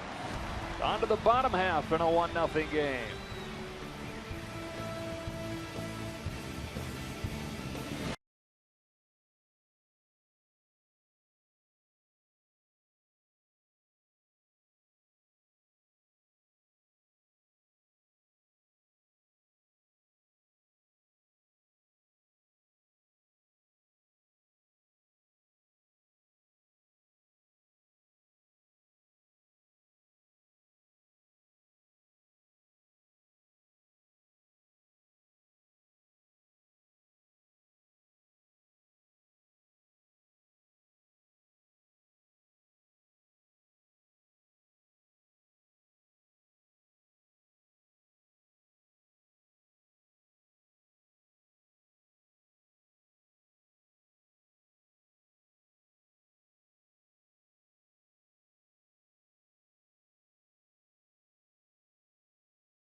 The game's only run in the third. Charlie Blackmon started that inning with a walk and eventually scored on a ground out from Carlos Gonzalez. First of 3 this week. Quick road trip for the Dodgers before they return home this weekend. The Rockies have gone 12-5 since the All-Star break. They're trying to make a statement on their homestand. They've got the Dodgers and then the Marlins. And the Marlins are the team that the Rockies are chasing as far as the second wild card goes. Entering tonight, the Rockies 4.5 back of Miami for that second wild card. Here's Mark Reynolds, who flied to the wall with the bases loaded to end the first inning.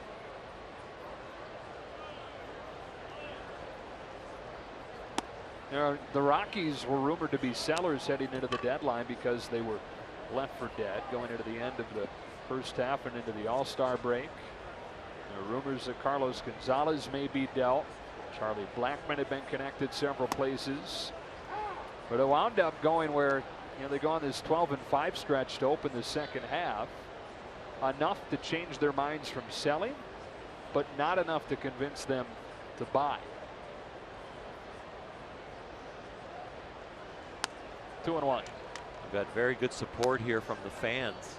The attendance has been outstanding, and if they could squeak in even to the wild card, the hope that it would give the organization and the city going into next year's season ticket sales and acquisitions over the winter. That's a missile down the left field line, foul. Cubs are up on the Marlins 3-2 in the bottom of the 8th, so that gives them some hope as they watch the scoreboard.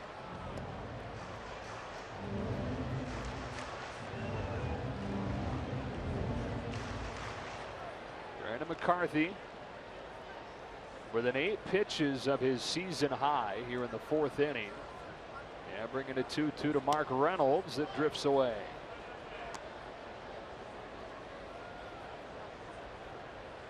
Luis Avilan starting to loosen for Los Angeles.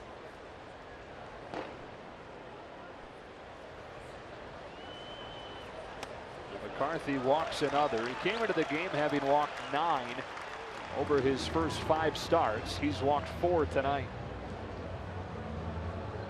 How about some good news? 13-8 final score. Phillies beat the Giants, scoring 5 runs in the 8th inning. The losing pitcher in that game, Will Smith, just acquired from the Brewers, gave up a couple of runs in the 8th before Sergio Romo allowed 3 runs of his own. And so the Dodgers with a chance to get back to within 1 game of San Francisco in the West. There's Daniel Descalso, and there's ball 1. And for the Rockies, they've got a 3-2 lead there in Chicago over the Marlins, and they get to face Aroldis Chapman now, the Marlins.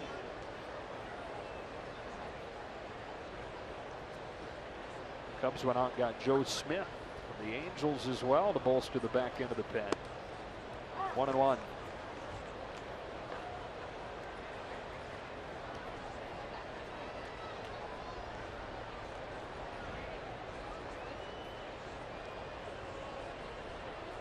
What a trade deadline Monday it was. Pushed back a day, latest trade deadline ever because the 31st fell on a Sunday. 2-1. Dodgers a game and a half back now. Giants taking it right down to the final minute before the trade deadline and making that Matt Moore deal. And interestingly, trading Matt Duffy, who was one of the cornerstones of the last 2 seasons, debuted early last year. 3-1.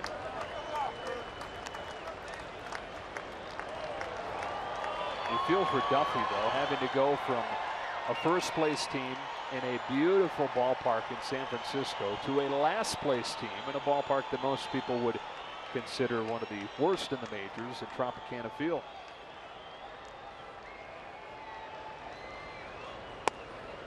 I think I read a comment from Duffy saying that the trade is really going to take a while for that sting to wear off. Circumstances behind it as far as having to shift from those 2 clubs. He was also a popular player in San Francisco.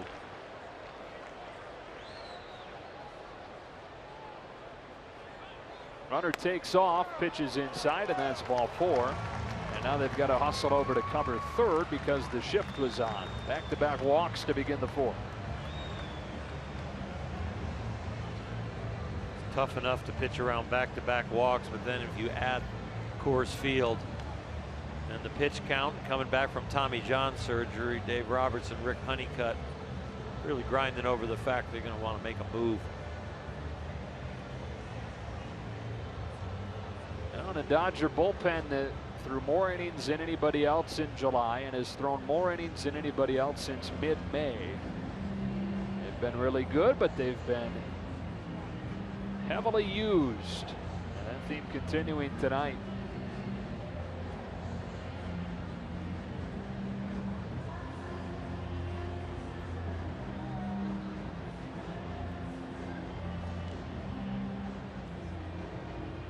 So McCarthy comes out, 3+ innings. His shortest outing of the year was his last one. That was 4 innings. This one goes 3+, and Avilan comes in.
game for Brandon McCarthy.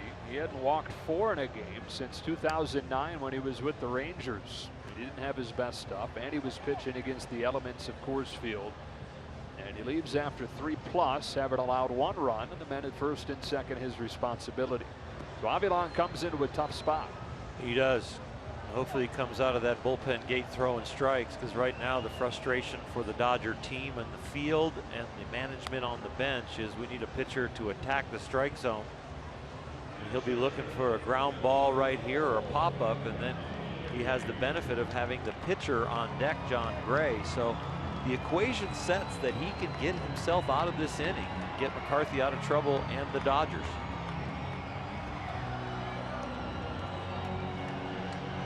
Avilan, who's done a nice job since coming up this year. Acquired from the Braves last year at the deadline. The Alex Wood deal, 13-player deal brought him over. Finally grounded into a double play his first time. Infield a double play depth for this first one from Avilan.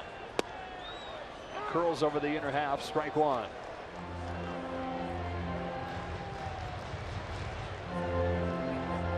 Another injury-riddled season for the veteran catcher Hundley. Stint on the disabled list with a concussion early on. And then went on the DL again with an oblique injury back in May.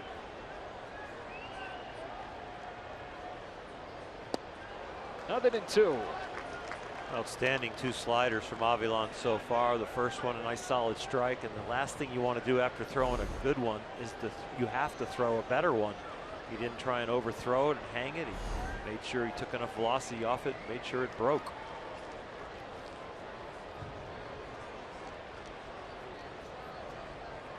Native of Venezuela. 27 years old, just celebrated his birthday a couple of weeks ago.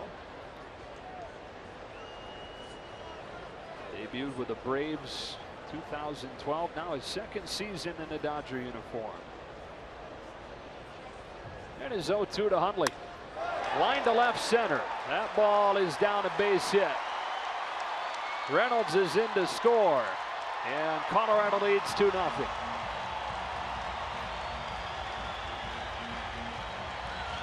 We've done such a good job with those first 2 pitches and those breaking ball, and then that third one, that's the one that you were talking about where it just kind of was up over the plate.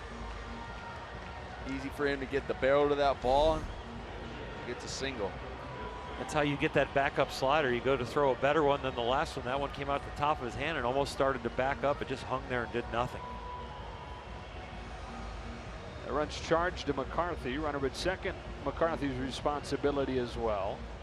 And here's Gray, who struck out his first time but is up there likely to sacrifice. I think you can play really aggressive on your bunt defense right here.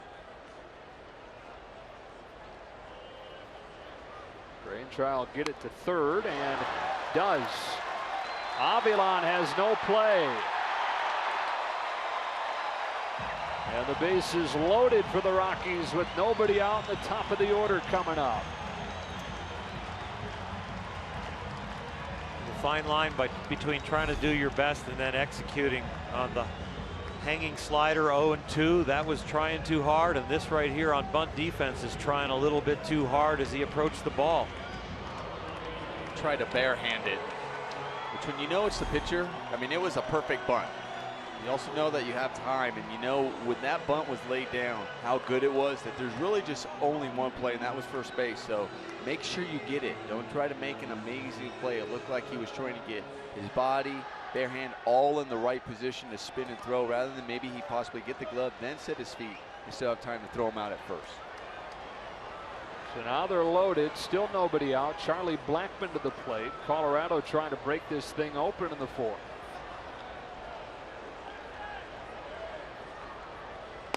Strike 1.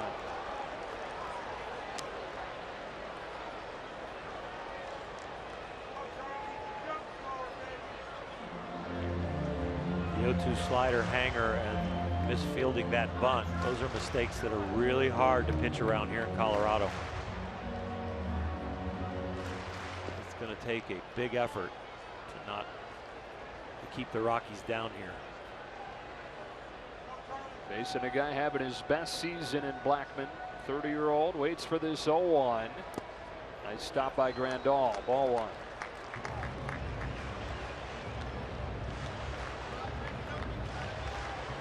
Sixth major league season for Blackman. His third one as an everyday player in Colorado. Had a huge year last year. He's the only guy in the majors that had 15 home runs and 40 steals. Some of that speed sapped this year by a toe injury. But still putting up impressive numbers across the board. Here's a 1-1 and Blackman gets hit. It's 3-0 Rockies.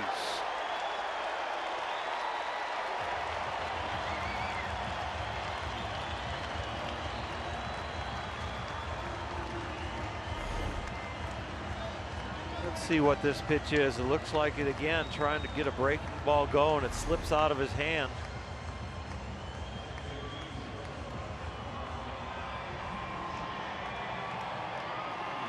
It is a wonder that it's only 3-0 at this point. 11 of the 19 Rockies hitters have reached. That includes LeMahieu twice. He walked in the first and he singled in the third. And the guy that comes into the game with the 6th best batting average in the league hits here with the bases loaded.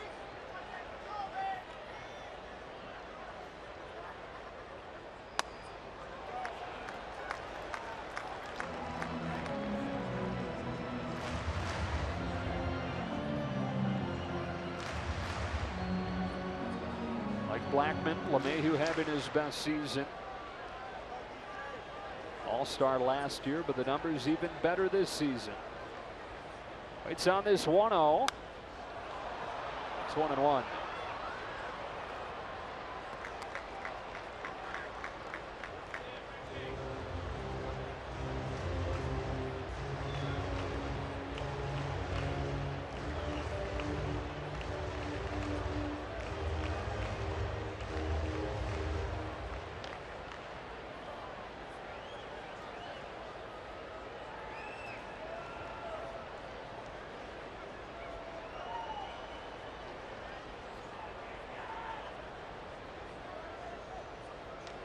Comes the 1-1 pitch.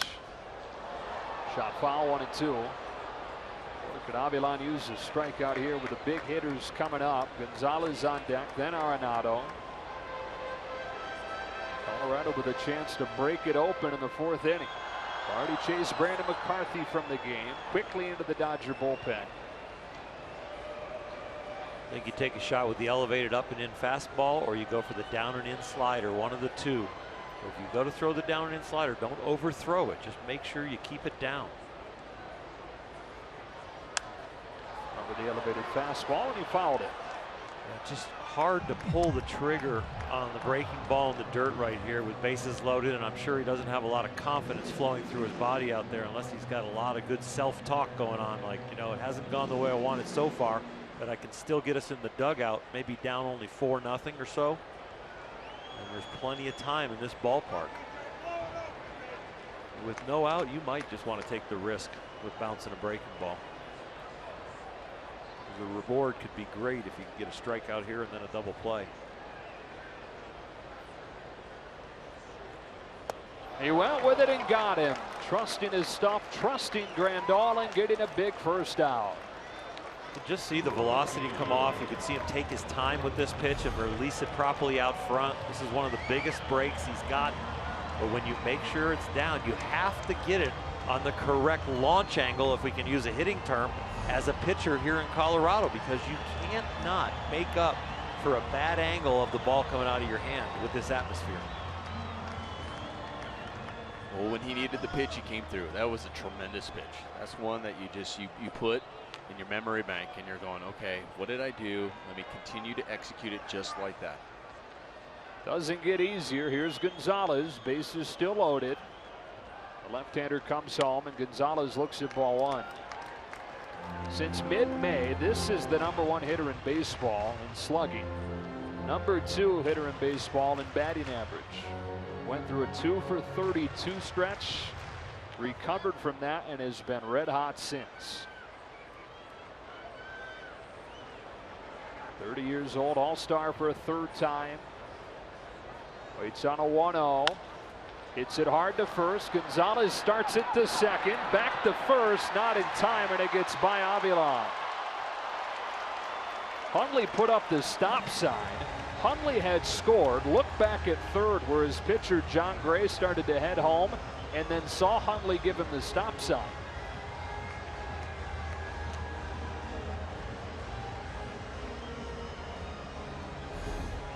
Well, Adrian Gonzalez knew this was going to be a tough one to turn, especially with the speed of Gonzalez, but that was really his only play, and so was Chase trying. I'm sorry, not Chase. Corey Seager trying to turn that over at second base. Chase Utley, unbelievable job backing up and being there for the overthrow. See Corey kind of forcing it there, but it was Chase who was there to get the ball that caromed off the net.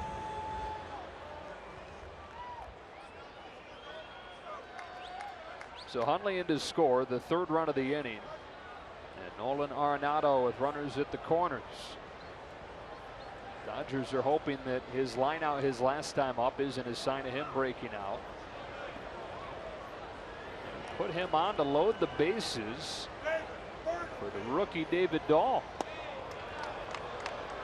Some kind of respect for Arenado.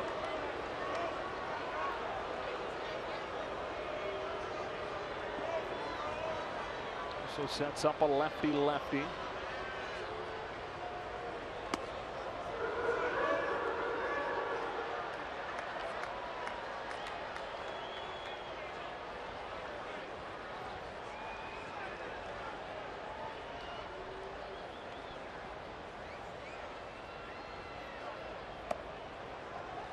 So the Rockies will have batted around in this inning. 3 runs in the bank.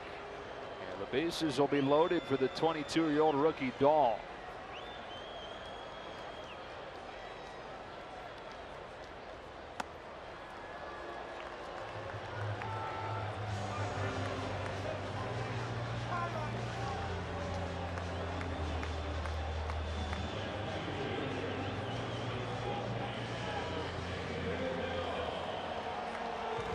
So Dave Roberts elects to put Arenado on, and he'll take his chances with a guy making his Coors Field debut tonight.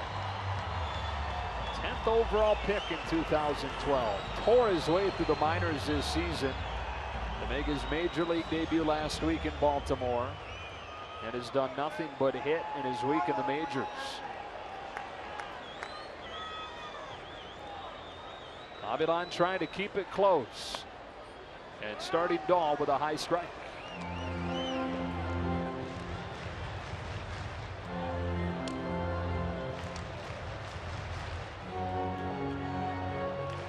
Avilan replaced McCarthy after back-to-back walks started this inning. Rockies have batted around with the benefit of just 1 hit in this frame. There have been 3 walks. There's been an error and a hit batsman.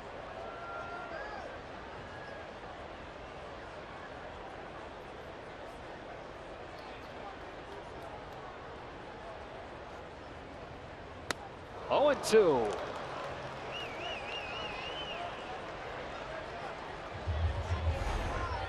Good depth, good location. 0-1, that's where you want to go. Get it below the knee. There's no need to throw it for a strike right there. Make this one look like a strike, end up a ball.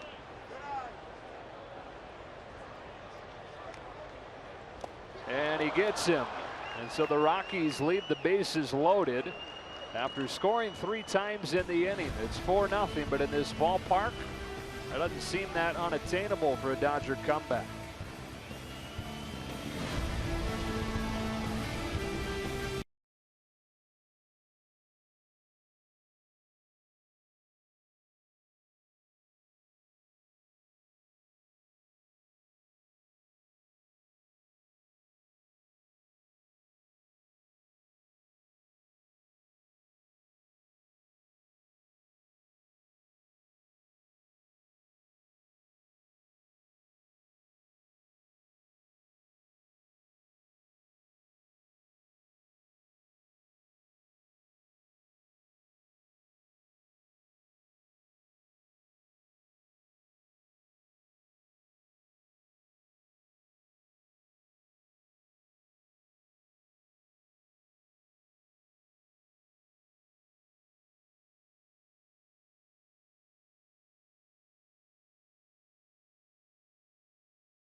Sportsnet LA is brought to you by Jack in the Box. Taste the all-new Jack's Brewhouse Bacon Burger today at Jack in the Box. Limited time only at participating restaurants. Talking about deadline acquisitions tonight, how about Steve Finley in 2004? That is his game-winning grand slam and his division-clinching grand slam on the second to last day of that 04 season against the Giants. He had 13 home runs in 58 games after the Dodgers claimed him, or traded for him. And helped LA to the postseason. First postseason trip in 8 years in that 04 season. Hit a grand slam like that, drop the bat like it's super hot. Dodgers got hit from Arizona. And he spent just those 58 games in 04, bounced around over the final few years of his career from Anaheim to San Francisco, and then finished up here in Colorado. Bottom third of the Dodger order. They have just one hit against John Gray, who has struck out 5 so far. Jock Peterson fly to the track his first time. It takes ball 1.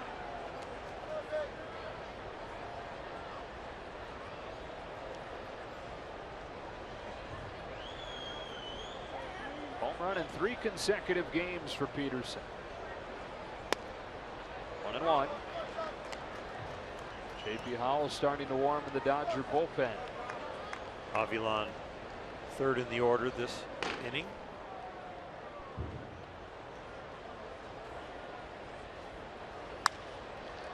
High fly ball down the left field line, slicing into the seats. 1-2. You know, we get the printed score sheets up here in the press box that come from the home club, and it's really interesting that they have 7 slots for each of the pitching categories. Normally most clubs have about 4. Yeah, they know their ballpark here, I guess. It's funny. And he tried to lay off but couldn't. That 94-mile-per-hour fastball with cutting action to get Peterson for out number 1. I'll tell you, John Gray has been very good so far in this game. We talk about the Dodgers trying to figure out a way to just get to him. I mean, he's only given up 1 hit in this game, and he's been able to command both sides of the plate, going up and down, mixing up all of his pitches. It hasn't been just one particular pitch. It's been all of them that he's utilized to keep them off balance. Howie Kendrick, strikeout victim his first time. Waits on an 0-1. And a fly ball to center, sending Blackmon back. Round number 2. John Gray from Oklahoma, and John Gray actually grew up wanting to be an Oklahoma football player. So star defensive end and tight end in a football-loving state. And decided to give football up after his junior year of high school, starting to become a highly touted pitcher. Got drafted 3 times. Once out of high school by the Royals. Went to JUCO. Got drafted out of there after 1 year by the Yankees. Turned that down. Went to Oklahoma. Scott Van Slyke climbs in, looks at a strike. And he was the 3rd overall pick in 2013.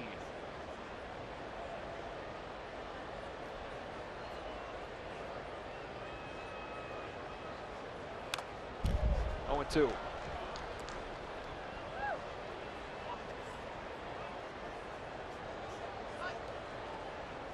So Van Slyke batting for Avilan.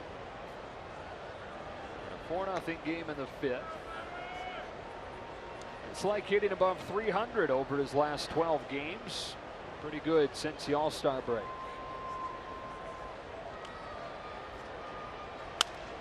Line to the opposite field, a base hit. Got it off the end of the bat, but it gets the job done for the second Dodger knock of the night.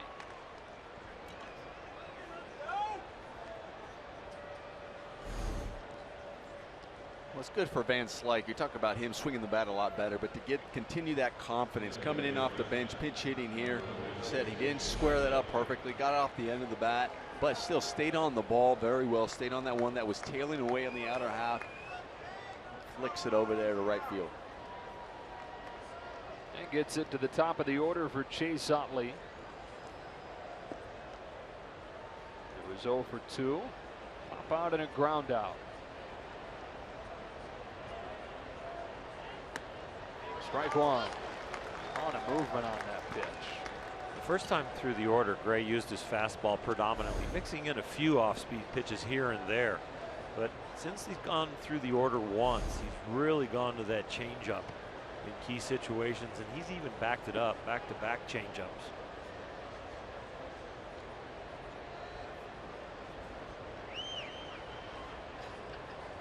And 0-1 goes back to the fastball, and Utley flies it into the seats for strike 2.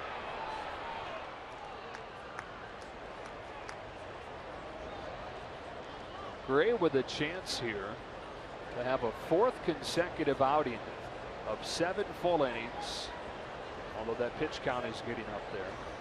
But a 4th consecutive outing where he allows 1 or 0 runs.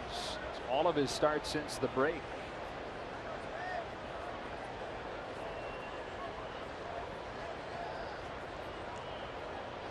It's like at first with 2 away. And Gray to Utley with an 0-2 pitch. Utley wants it upstairs and gets it way up there for ball 1. Only 4 times this year has Gray broke the 100 pitch mark, a high of 115, but with 90 pitches so far, gotta believe that they might try and squeak one more inning out of him after this inning.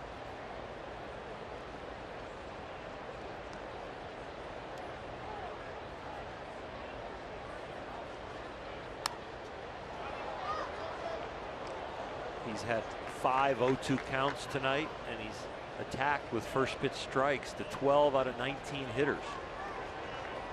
He's been on his game. It's still real hard to put somebody away here at Coors Field.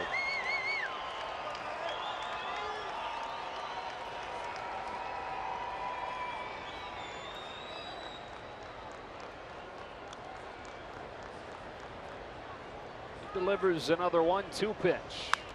Utley pulls it sharply foul. Much different story this time around for Jon Gray than his season debut, which came against the Dodgers.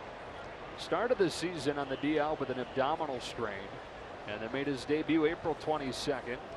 And the Dodgers hit 2 home runs against him in the first inning. Gave up 5 runs total over 5 innings. Here he's a pitch away from 5 shutout innings.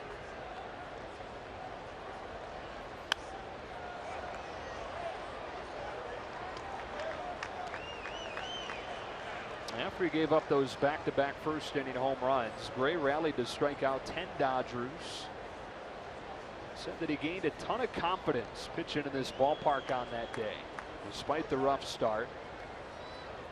Started to believe that he could succeed here, and he'll need to. He's one of the young arms in this Rockies system.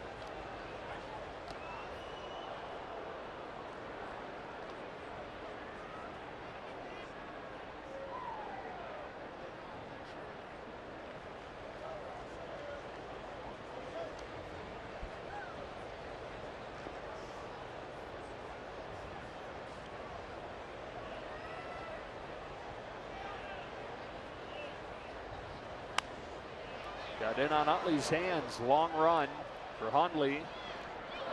That's out of play. So Utley continues to make Gray work after the 2-out single from Van Slyke. And if you don't score a run, Chase Utley is doing a great job building the pitch count, possibly getting Gray to exit before the Rockies would like him to. He's been dominating in the game, and you'd like to get him out of there as soon as possible.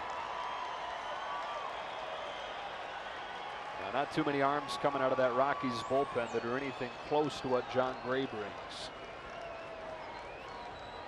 He's fouled off 5 pitches in this at-bat. Waits on another 1-2 pitch. Little cue shot. He's fouled another. Chase Utley does a good job just getting a piece of that pitch.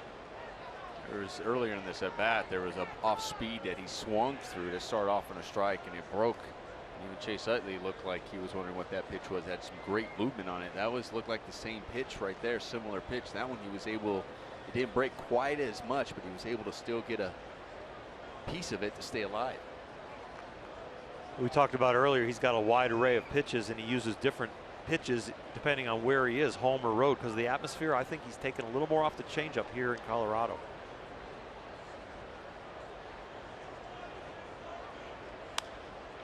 Utley hits a lazy fly to right. Carlos Gonzalez puts a capper on 5 shutout innings for Jon Gray, who's thrown 96 pitches. We'll see if his night continues or if the bullpen will take over.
Don't miss this highly anticipated interleague matchup beginning Friday, August 5th through Sunday, August 7th. This will be the only time the Dodgers and Red Sox meet this season. So don't wait. Buy your tickets today.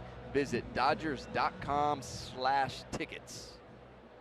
Boston, one of the 3 teams within a game of first place in the East starting tonight.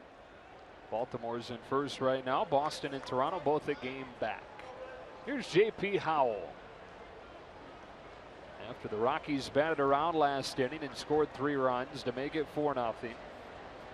JP's on to face Reynolds, Descalso, and Hundley.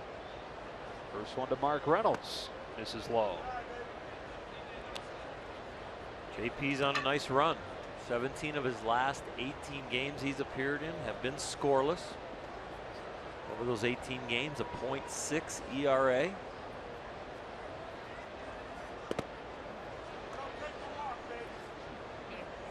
Sometimes you don't get the call when it's not caught, and that had to be the case. Yeah, I mean, I didn't know where that was. I know Grandal missed it. Look right down the middle. Right. Maybe low middle, but right there. Yeah, corner. But it's still a strike. Yeah. Dangerous pitch. Well placed.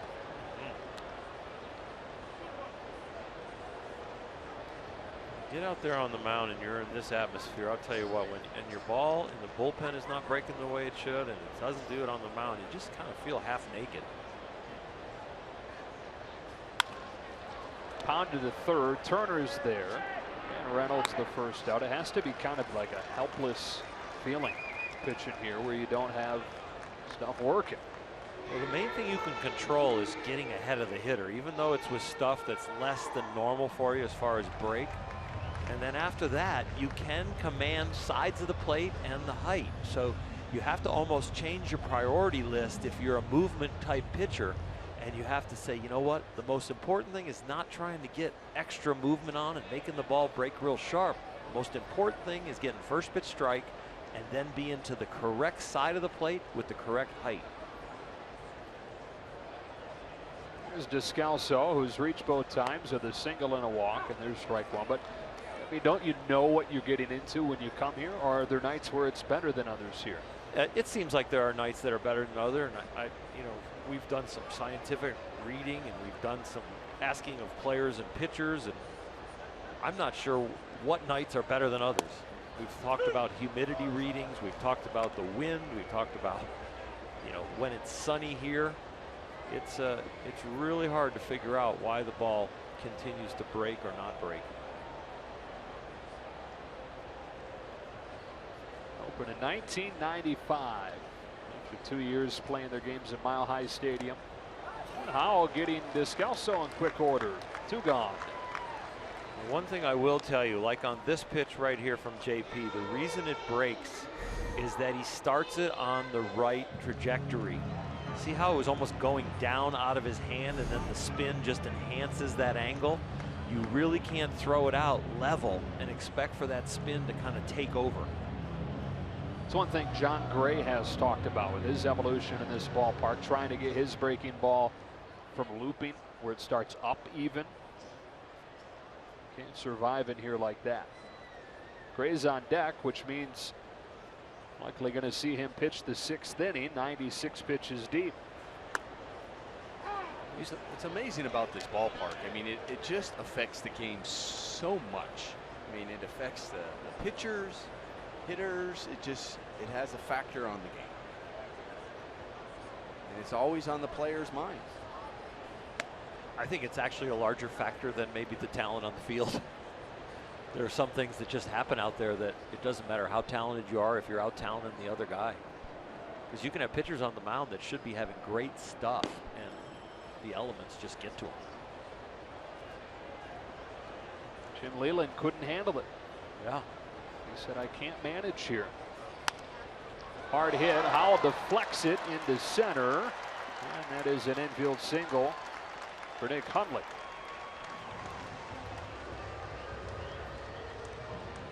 Sometimes these comebackers, you just don't have a reference. Your eyes can't focus quick enough to understand where to put the glove. And sometimes then also when you're moving left or right, you're going down a hill as you're trying to register your eyes to catch the ball. And I think that's what happened to JP on this one. I mean, it's not hard hit. He has a shot at it. He just loses footing because he's going downhill from one side to the other. And the way his mechanics are, he ends up on the side of his foot a lot, as you see. And so when you're on the side of your foot, there's not a lot of traction on the side of a baseball shoe.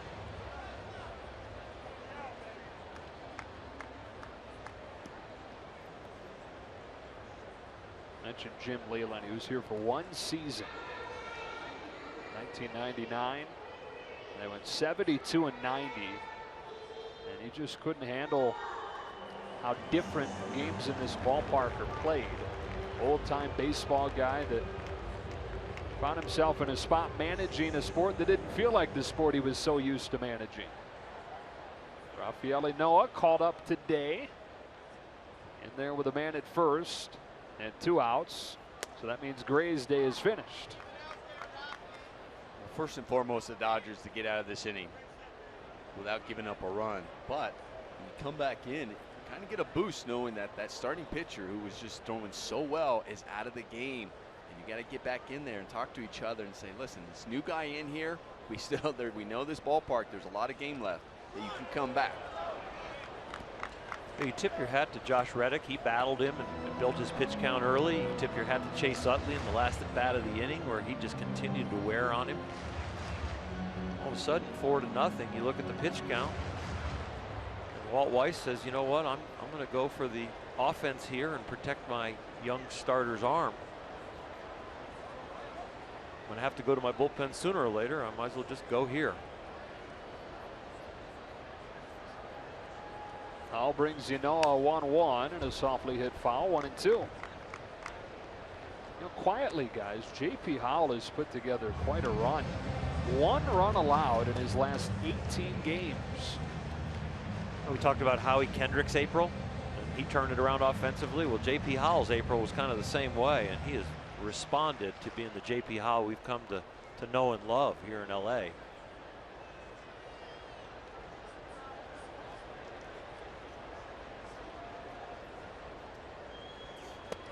that is another scoreless outing for Howell. In his last 19 games, he's given up just a solo home run in Washington. Jon Gray's day is finished. Let's see if the Dodgers have better luck against the Rockies bullpen.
With a high pitch count removed after 5 innings, and Chris Rusin comes in for his 13th appearance. And like we said, while Gray was pitching, there's not much down in that bullpen that gets close to matching what Gray brings.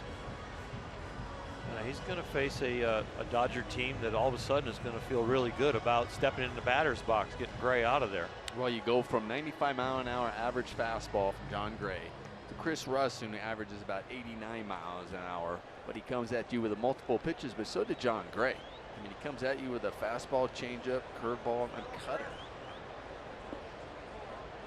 And heart of the Dodgers order coming up: Seager, Turner, Reddick.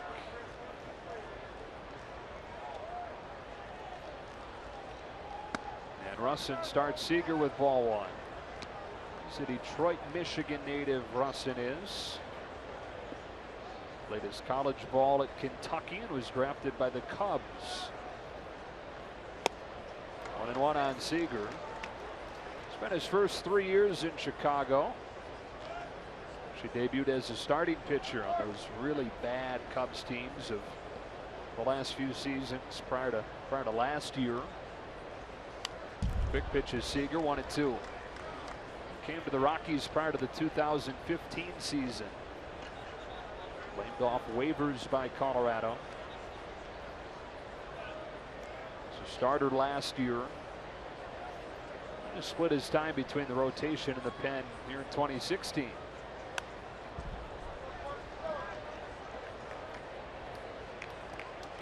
Seager's 0 for 2 tonight. He struck out both times against Gray.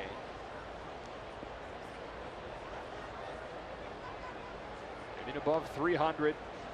Favorite for Rookie of the Year, trying to start things off for the Dodgers. Down 4-zip in the 6th. And an ugly swing and a miss. Ball gets by Hundley, who will throw down to first. Like Seager was seeing Rusin very well, and he struck out all 3 times tonight. He's in between self-preservation and check swing. Yeah, this is one where you're already starting to swing, and then you realize it's going to be a ball, and then you realize it's kind of up near you, and you're trying to get out of the way. And the only way you turn your head away so it doesn't hit you, and the bat follows. Turn that body, it comes. Corey obviously frustrated with himself and for his night so far.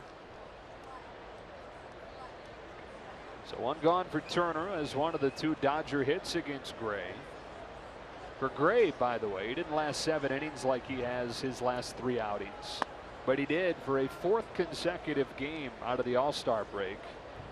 Hold the opposition to 1 or 0. I can see why he was a top prospect and what they were so excited about getting him into the big leagues now. I think his confidence level in the early starts kind of froze him out there on the mound, but once he started to gain that confidence, you can see that there is a real high-end big league pitcher in that body. Here's a 2-0 to Justin Turner. And there's a shot on the ground to third. Arenado throws wide, but in time to get Turner. So 2 up and 2 down here in the 6th inning, and Josh Reddick to the plate. Acquired by the Dodgers at the deadline, trying to bolster this outfield, which has not been very productive offensively. Well, he's .348 on base percentage that was acquired, having a career year with his batting average. Plays a Gold Glove right field, and he can grind out some at bats that should help an awful lot. I think it's a great acquisition.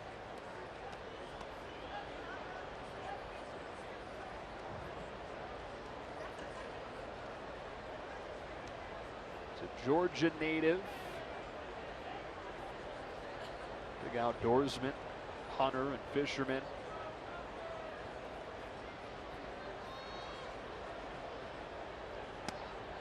Russin quick pitches a strike, and it's 1-1. Josh Reddick twice cut from his middle school team. Cut as a 7th grader, cut as an 8th grader. I heard that coach got fired. Yeah. 2-1. Wasn't scouted highly when he was in high school. Finally did make the team, so was moving in the right direction, but didn't draw any attention.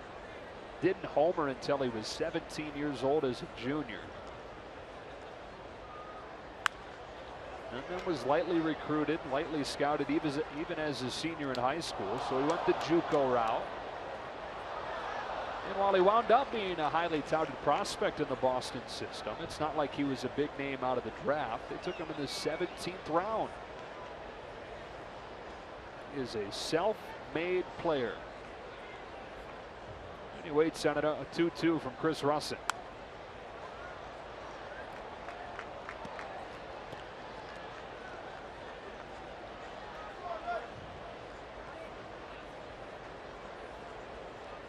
He's dealt with injuries throughout his career. Had the broken thumb this year. He's had surgery on both wrists.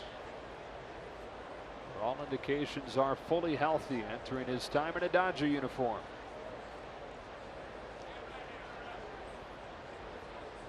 Had surgery on his left wrist back in 2011 while he was in Boston, and the right wrist in 2013. A right wrist injury a few years ago led to some of the worst numbers of his career after that 2012 season where he hammered the 32 home runs. It was a knee injury in 2014. But healthy last year and having a career year so far this year. A liner to second and speared by a leaping LeMahieu. It's the 2nd time that Reddick has spanked one tonight, but right at a Rockies defender.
low at Coors Field. It's going to be a different face in the lineup pitching tomorrow for the Dodgers. It'll be Brock Stewart getting the start. He's only had one start thus far for the Dodgers. It was in Milwaukee on June 29th. He allowed 5 runs in 5 innings and has been in OKC getting 4 starts since that time. So it'll be Brock Stewart on Wednesday, and then Kenta Maeda gets moved to Thursday.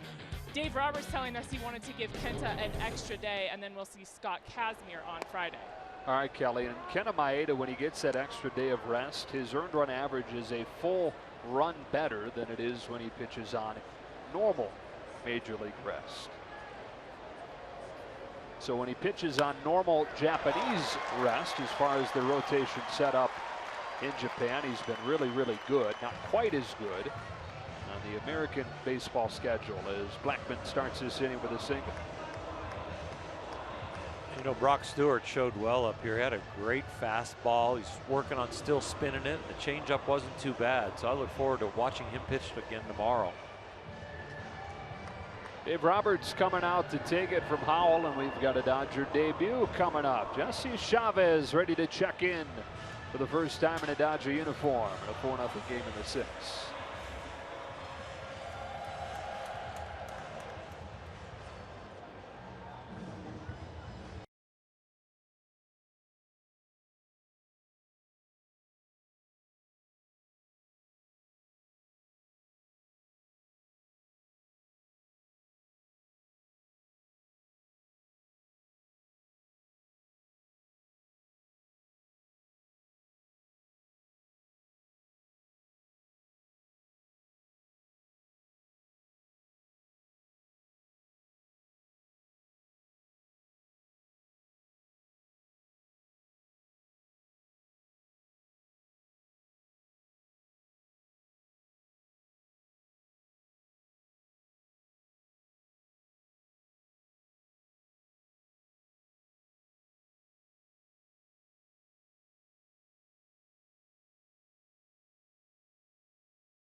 Baseball on Sportsnet LA is brought to you by Nissan.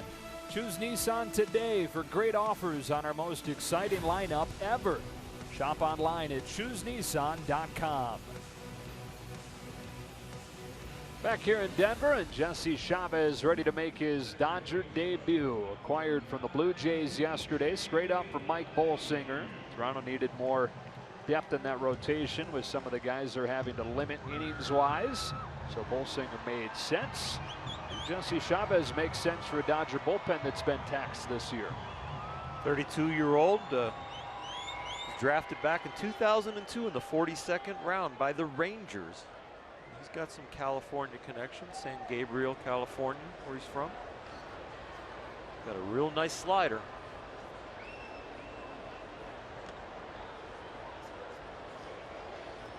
Junior college ball at Riverside Community College. Got a fastball that'll top out around 95. Slider's about 91. Also has a curveball and a changeup. Jalen Mayhew squares around and takes strike 1.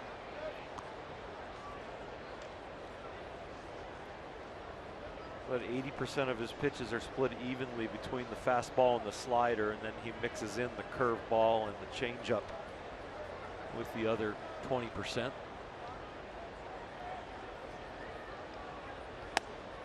Oh, 1-2.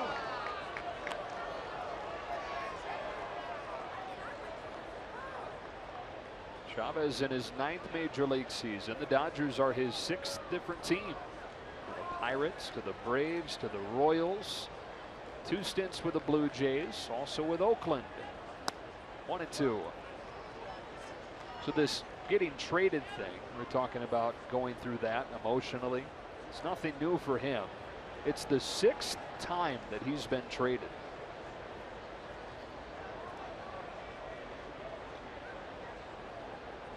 He's traded as a minor leaguer in 2006. Texas to Pittsburgh. Traded right after he made his major league debut with the Pirates to the Rays. Then from the Rays to the Braves before he even pitched for Tampa Bay. He's dealt for Rafael Soriano in that trade.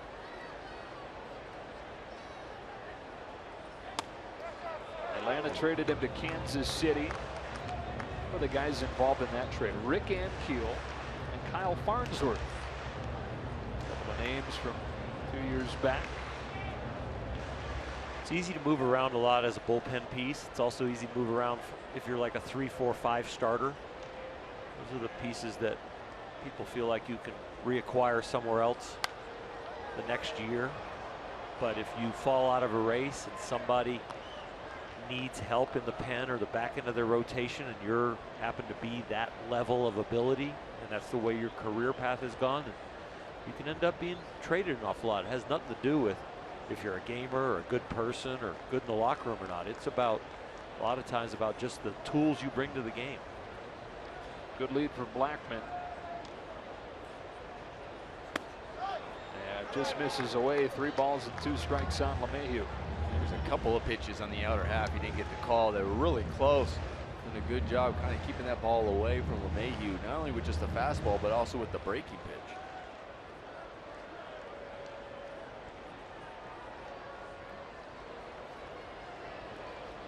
There goes Blackmon on ball 4. You know, the cliche, walks will kill you. That was the downside to Brandon McCarthy's outing. Just setting the table for free here.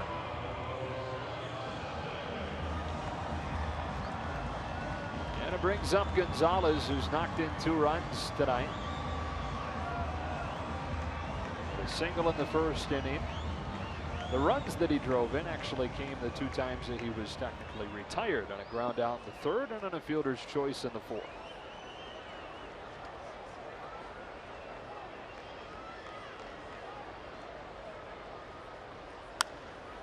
Strike 1. Carlos Gonzalez. He's recovered from that injury-riddled 2014 season. Sprained his ankle in a collision with the outfield wall. And there was surgery that he had to have to remove a tumor from his finger. As soon as he got back from that, was shut down to have season-ending knee surgery. He got off to a slow start last year, recovering from that surgery before turning it on and hitting a career-high 40 homers. 0-2. Totally back in the saddle this season, though. #1 hitter in the majors as far as slugging percentage since mid-May. An all-star for the 3rd time.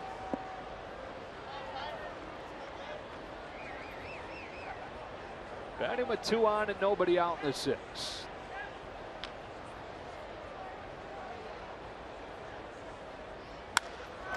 And a line shot to deep left center. That ball struck properly.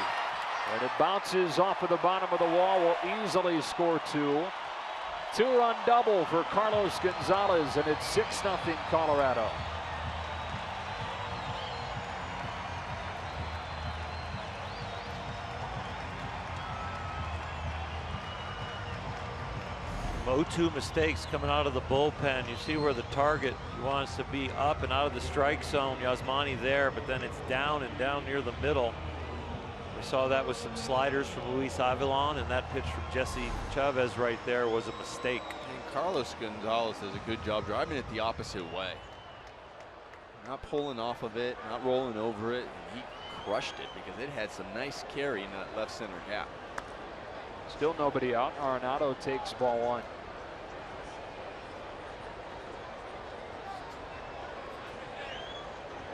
As hot as Gonzalez has been, Arenado has been the opposite. 1 for his last 20 now.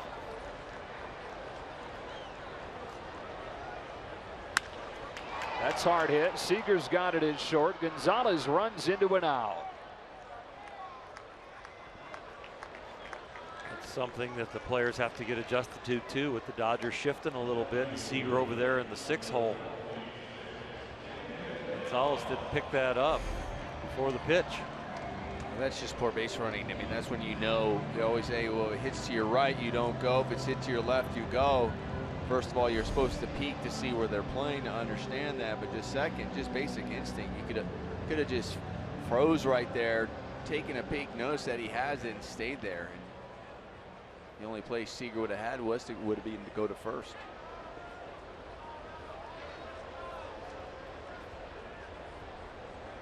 One on and one out. Here's David Dahl. 0 for 2 in his first game at Coors Field. He swings and misses at a ball in the dirt for strike 1. Dahl was called up just last week. The Rockies were in Baltimore. He was in AAA in Fresno with Albuquerque playing on the road. Got the call on Saturday night that he'd be called up. Got up at 3 a.m. the following morning to get on a flight to make his way to Baltimore. And wouldn't you know, he gets to Denver for his connection. Flight's delayed, winds up missing that connection, has to get on a later flight. Doesn't get to Camden Yards until about an hour and a half before his major league debut. Had to borrow Mark Reynolds' glove even to be able to play before his stuff had arrived. But it's gone smooth since then, with a base hit in all 7 games that this highly touted prospect has played in.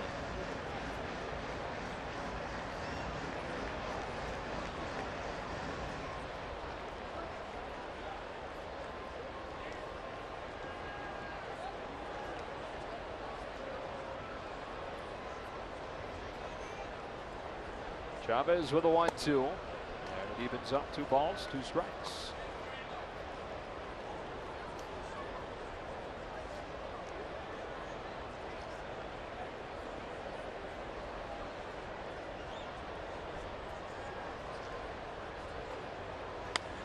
Two guys from opposite ends of the spectrum as far as coming up through the systems and how highly touted they were. While Dahl was a 10th overall pick, Oral, you mentioned Jesse Chavez, a 42nd rounder out of Riverside Community College. Said that all he ever wanted was an opportunity to prove everybody wrong. He was always told he was too small to pitch in the majors. But got his opportunity, using that low draft pick as fuel. Debuted back in 2008. He's been in the majors now for 9 seasons after he was taken in the 42nd round.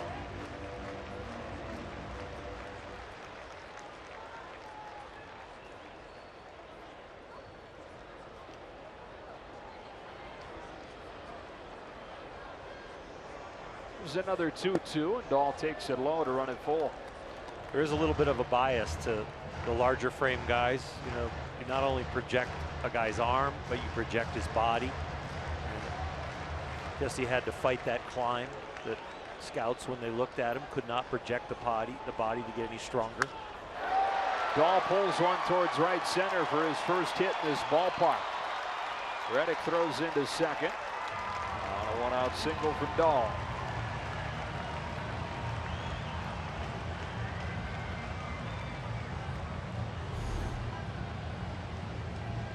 Dahl comes in here riding a 7-game hitting streak. He's played 7 games so far in his big league career. He's got a hit in all of them. In his first appearance here in Colorado, finally gets his hit here, so he continues his hitting streak. It's a good way to start a major league career. All 8 games now.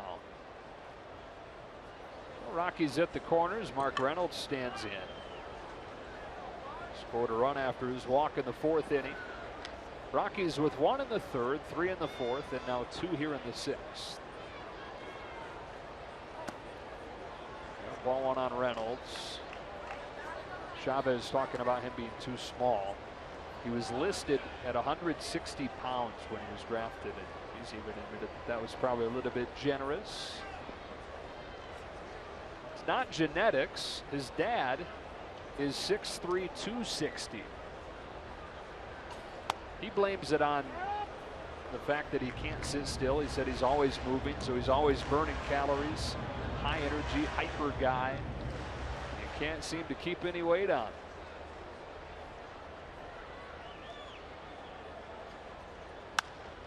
Reynolds shoots a base hit to right to make it 7-0. Arenado's in from third and an RBI single from Mark Reynolds.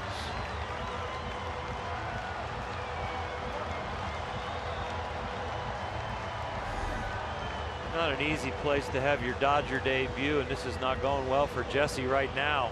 Mark Reynolds, a nice piece of hitting, keeping his hands inside, not over swinging, as Nomar complimented Carlos Gonzalez earlier. The Rockies seem to be having a very good approach at the plate right now. And Rick Honeycutt out to talk with Chavez. Probably as much to encourage as anything. Giants lost tonight, so the Dodgers trying to get to within a game, but they'd have to dig out of a huge hole here in the sixth. Rockies, meanwhile, trying to cut into their deficit for the second wild card. And the Cubs have beaten the Marlins.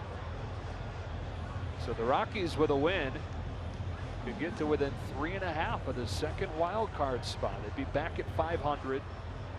They'd be 13-5 since the All-Star break. Where did these guys come from? Into Descalso.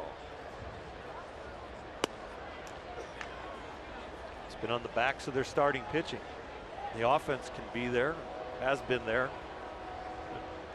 Starting pitching has really turned around. We saw an example of it with Jon Gray here tonight. Even though he went the 5 innings, they were 5 stellar innings in this ballpark.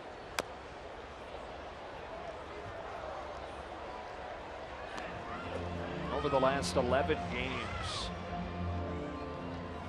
Rockies starting pitching 8-0 with an ERA around 2.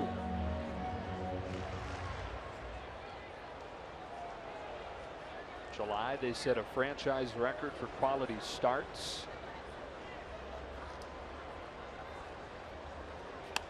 Which is at least 6 innings and 3 runs or fewer. But they had 20 quality starts in 27 games in July. Very un-Rocky-like. When you have to go at least 6 innings to get to start to qualify to get a quality start. So you're thinking they're not only throwing well as far as the ERA is concerned, but they're throwing deep into the games. They already have more quality starts total this year than they did all of last season. So a quality start minimum is 6 innings and 3 earned runs.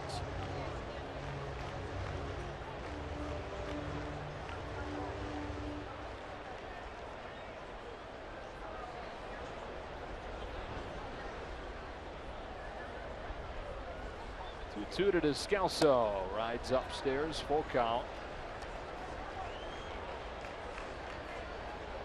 Descalso, the guy now at short for the Rockies. Huge blow for them. Trevor Story lost likely for the season, having surgery on his thumb that he injured Saturday night.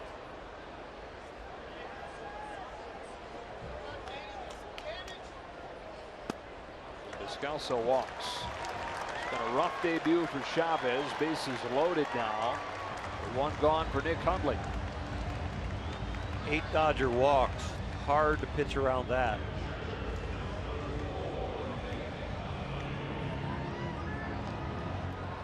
Hundley's 2 for 3. Couple of singles. Joe Blanton getting loose in the Dodger bullpen. The bullpen use has gotten so great that sometimes Dave Roberts and Rick Honeycutt can't choose who they want to avoid because they just need to get to the end of games. Joe Blanton never really has been used in this situation. Seager goes to second one, and that'll get Chavez out of this inning without having to throw a 31st pitch. But the Rockies add a few and lead 7-0 as we go to the 7th.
shortstop Corey Seager. Thursday on August 25th, Dodgers play host to the Giants, and the first 40,000 fans get a Corey Seager bobblehead presented by Southern California BMW Centers. Go to Dodgers.com/promotions.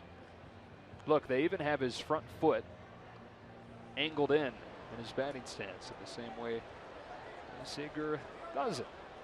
They got Howie Kendrick with his leg kick. They've got Seager with the real life tilted in front foot. Adrian Gonzalez to lead off this seventh for the Dodgers against Chris Russin, second inning of work, and it starts with strike one. Adrian is 0 for 1. He struck out in the second. He was walked intentionally in the fourth. 1 ball and 1 strike. Crazier things have happened in this ballpark. Although the Dodgers not showing much signs of life in this one. Only 2 hits. On the ground to first, Reynolds was guarding the line, and we'll get Gonzalez.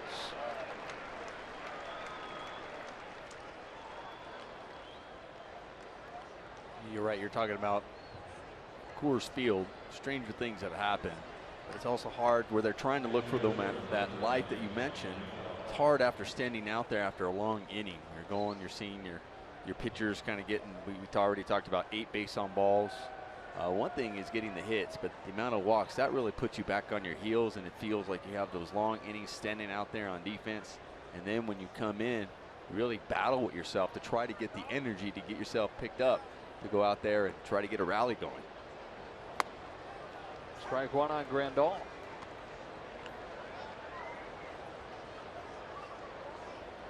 Every portion of the game has a rhythm, and you can affect that rhythm with those walks. Chopped to short. Descalso circles around it.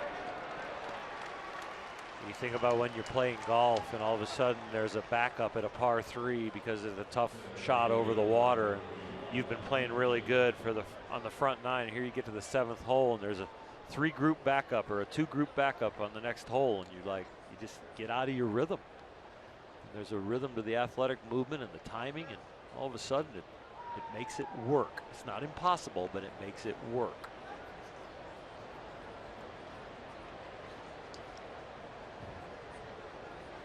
Jock Peterson 0 for 2. Russin misses low, ball 1. Only 2 hits for the Dodgers in this game. A double in the 4th inning from Justin Turner. We have a couple of lunatics on the field. One of them still free.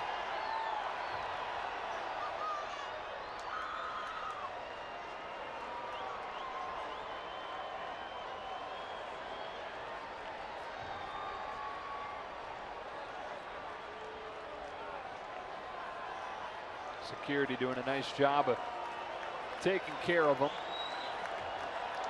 And by taking care of them, I mean removing them.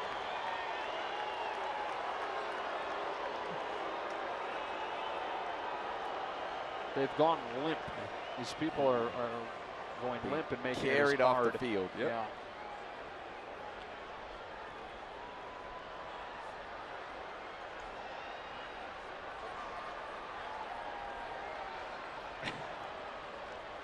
And all Jock can do is laugh. I never want to show you, but it's pretty ridiculous looking.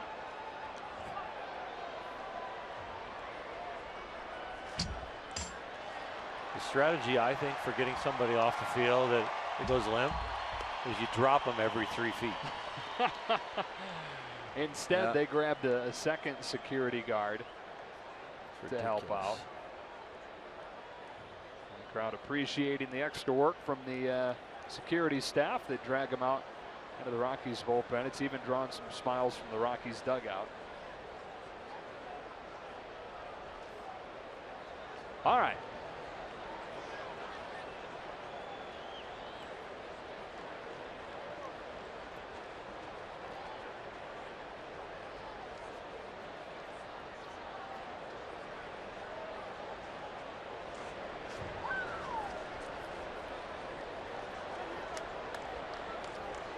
Everybody takes a deep breath, settles back in. 1 ball and no strikes on Jock Peterson with 2 gone in the 7th. Russin has retired all 5 that he's faced in relief of John Gray.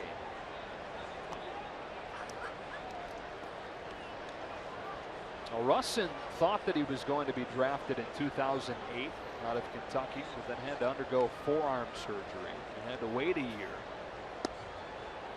Can you imagine being on the verge of the draft, thinking that you've got a chance to go in the first 5 rounds, and then having your elbow flare up, going in for tests? Luckily for him, it revealed that it was only a forearm issue, didn't require Tommy John. And he was drafted the following year in the first 5 rounds by the Cubs. Sometimes a forearm tightness or injury is the precursor to Tommy John, because those muscles are overworking, protecting a failing ligament.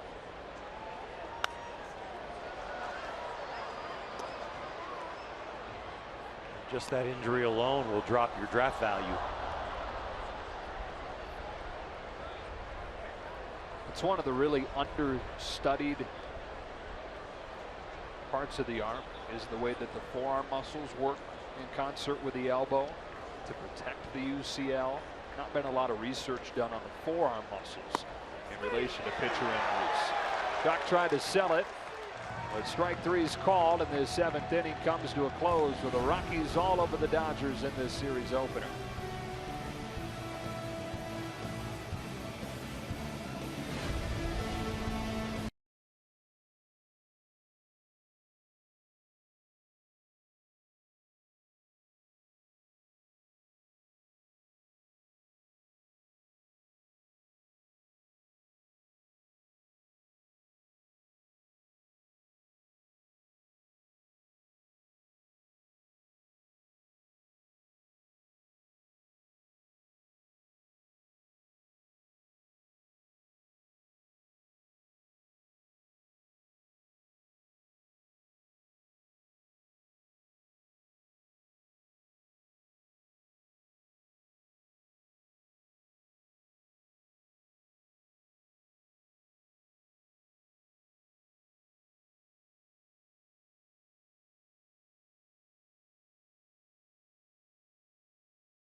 Southern California BMW Center today for exceptional offers, or visit SoCalBMW.com. And by Carl's Jr., introducing the Bacon 3-Way Burger, only at Carl's Jr. 1956, Sal Maglie was purchased by the Brooklyn Dodgers from Cleveland, former nemesis of the Giants, or with the Giants of the Dodgers. Went on that season to finish runner-up to Don Newcomb for the Cy Young. No, Brooklyn win the pennant. Maglie was the losing pitcher in Don Larson's perfect game in the World Series that year.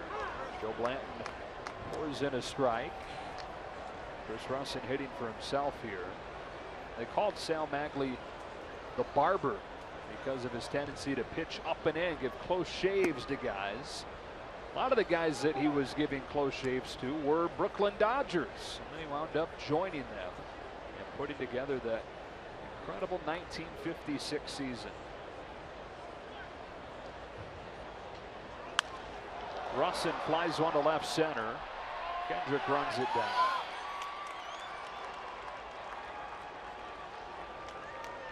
Big fan of the barber. if you're going to be a successful pitcher, you have to establish the fact that you're going to pitch inside. I'm not sure at somebody's head. That's not appropriate. I wouldn't think so. I didn't like it up in my head. I wouldn't think you did. I didn't mind you guys, pitchers coming in, as long as you had command with it and understood what you were doing. I understand times where you felt like hitters who were swinging the bat really well, that you had to move their feet. As long as it was low, you're moving their feet low. You're not hitting them up in the middle of the back or toward the head. Charlie Blackmon floating one to right. Reddick comes on, lays out and makes the catch. His welcome to the Dodger moment. Former Gold Glover sprawls out to take away a hit from Blackmon. Josh Reddick gets a good jump on this ball that was just dying out there in right center when it was hit, and he lays out, sacrifices the body, comes up big as he welcomes himself to the Dodger fans and team. Everybody appreciates the hard and effort and great play as we have a look at the Morongo slow-mo cam. Totally appreciated by your pitching staff in a 7-0 game to give that kind of effort, sacrifice your body. Mayhew looks at a strike. And it's not like the bat has been quiet tonight. He's lined out to center field, hit a bullet at second base. Done everything he could to spark the team. That's one thing that Farhan Zaidi, the general manager of the Dodgers, has noted in both of his media sessions since the deadline. Both yesterday afternoon and today before the game, they think he is a Gold Glove caliber outfielder. He does have a 2012 Gold Glove to prove it. Flashes some of that leather there. It's not an easy position to win a Gold Glove year in and year out. There's so many. You put your best defenders a lot of time over there in right field.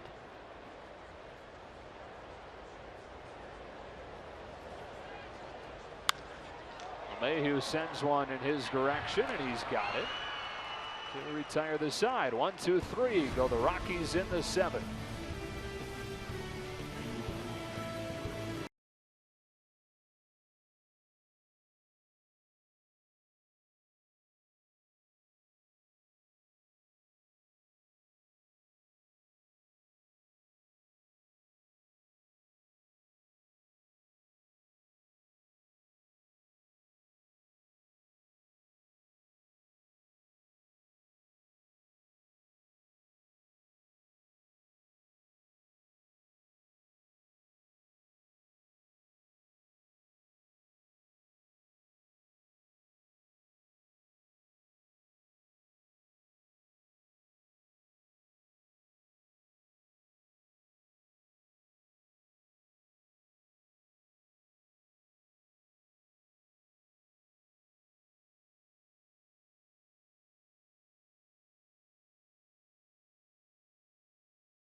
Live with the MLB.com at Bat app. Stay up to the moment at any moment with Game Day. Live game video highlights, StatCast, news, and more. Download MLB.com at Bat, the #1 app for live baseball on your phone and tablet. You really sold that one. That is the longest read ever for my abilities. How about just saying it's a really good app? It is a really good app, and we've got it up here on probably 2 tablets and 3 phones. Yeah. I think we're going to have to change that read to just say that. Well, I'm not shortening Los Angeles Dodgers. That Bowling Green education would come in handy one of these days. Oh my gosh, we're the Harvard of the Midwest. We claim that too at Beloit. Oh really? Yeah. Oh, it's a competition. Head to head. 2-1 on Kendrick. 8-9-1 for the Dodgers in this 8th inning. Russin trying to eat up some innings for this bullpen. And that's a smash towards the left field corner. Howie Kendrick bangs one off of the wall. Dahl throwing to second. Kendrick in there safely with a double.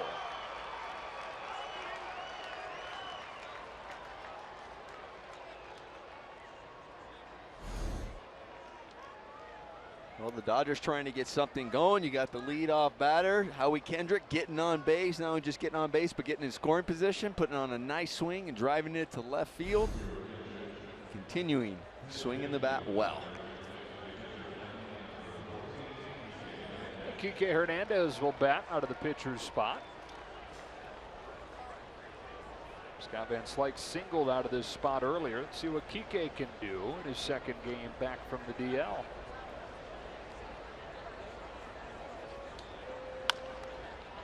Bounce to third. This will be a tough play. Arenado a long throw to get him.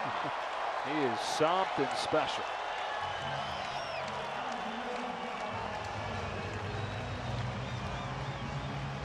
Oh, we always say that. He'll do something in the course of a series that'll just remind you that he's over there. And that is not an easy play. And he made that look way too easy. Going to his right, throwing across his body, getting that much velocity on the ball, throwing it across his body and across the field.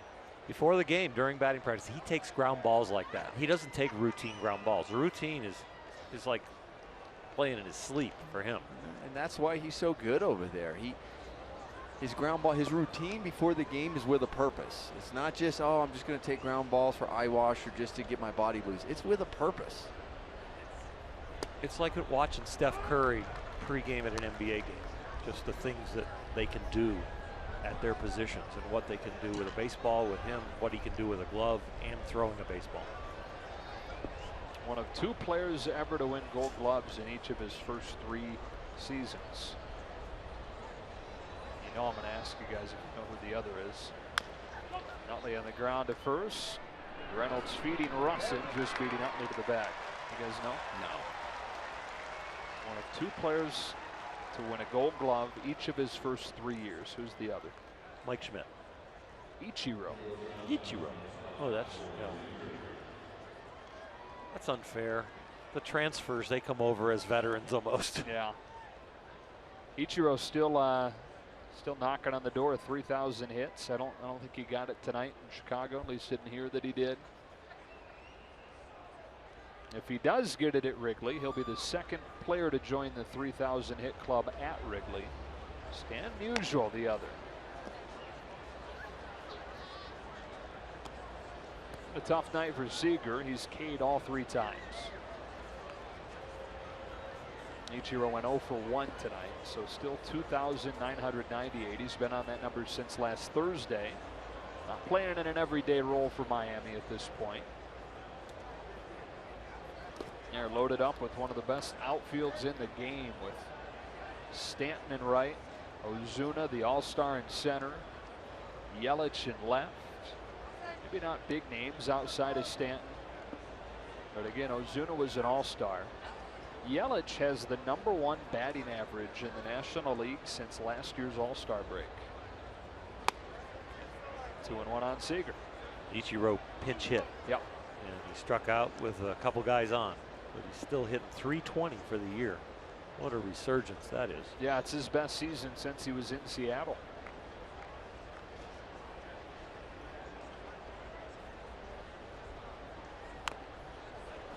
Little check swing foul, 2-2. Now Ichiro, when he broke into the majors, signed a 3-year contract. First stint in Seattle. A lot of people didn't think that his game would transfer over here in a power defined era. So he was just hoping that he'd last those 3 years. His very first game, he made a great defensive play. When he ran off the field, Lou Piniella, who was his manager, gave him a big kiss when he got in the dugout. And he said, man, if I'm going to get kissed every day, 3 years might be too long to last. There was another story in spring training, Ichiro taking batting practice for about the first week, only just flaring the ball to left field. And Piniella said, can you just show me if you could turn on a ball? And Ichiro, for like the next 10 swings, turned on the ball and hit like 7 home runs. That's awesome. Piniella goes, okay, you're working on your game. Everybody always says for home run derby, they would pick him. Seager draws the walk to bring up Turner. He will be the 30th member of the 3,000 hit club. The first one, 1897, Cap Anson. Played in Chicago. Ichiro will be the 3rd oldest to do it. Remember, he didn't start in the big leagues until he was 27. He had 9 pro seasons in Japan under his belt when he arrived here. What an accomplishment. And he's probably still as flexible as the day he broke in Japan. Yeah. Just to watch him go through his gyrations of stretching and taking care of his body. Every pitch, every at bat, he gets down in that squat, does different things to stay loose. I read something where he was talking about, he goes, yeah, I want to play till I'm 50. Yep. Wow. You know, he's never been on the disabled list, and knock on wood for him here, but he's never been on the disabled list with a muscle-related injury. That's 9 years in Japan. That's 16 years in the majors. I guess if he wants to play till he's 50. When they came to Dodger Stadium, I jogged across the field in my suit to shake his hand and thank him for everything he's done for baseball, and, you know, wish him luck on getting to 3,000. I didn't know I was thanking him too early. Yeah, he's like, what are you doing? I'll see you next year, the year after that.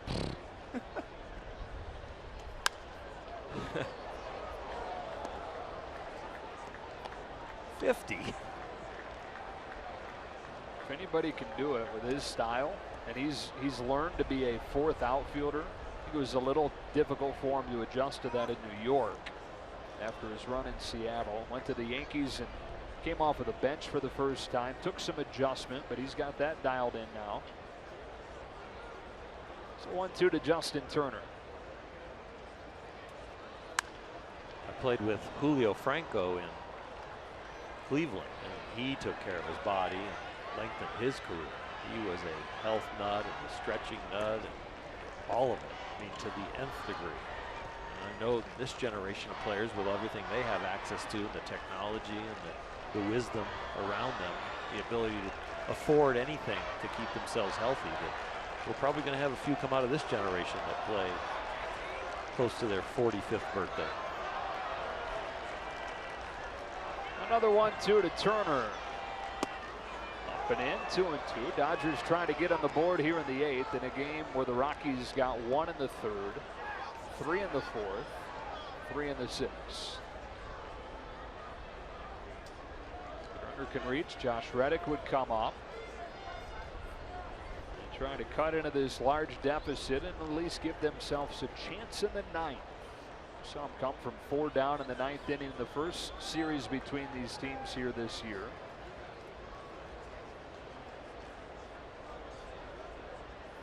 Weird stuff happens here.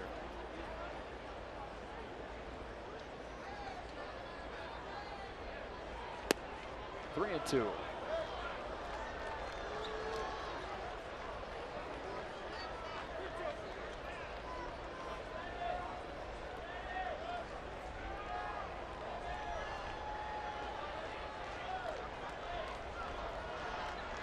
Kendrick started the inning with a double. He's at 3rd right now. Seager kept it going with a walk.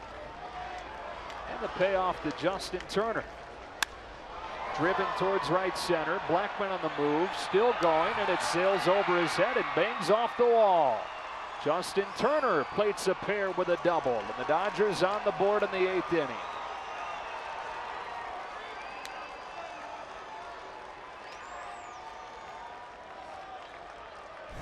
Well, we said stranger things have happened. The Dodgers staying alive here as Justin Turner does a good job driving this ball to right center as we have a look at the Carl's Cam replay. Getting a nice double and driving in 2. Dodgers are still in this one. Turner's second double of the night. He's now knocked in 38 runs in his last 37 games to lead the majors during that stretch.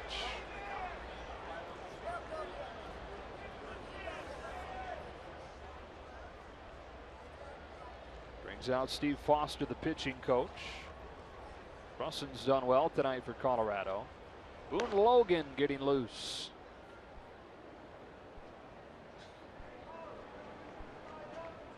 Well, if Reddick can drive in a run here, then you go into the ninth with a situation where you could tie the game conceivably with one swing. There's some deficits that you're trying to get the tying run to the plate. There's other deficits you're just trying to get the tying run to the on-deck circle.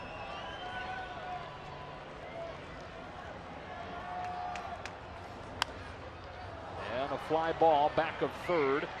Arenado with a long run into foul ground, makes the catch. So smooth over there at third.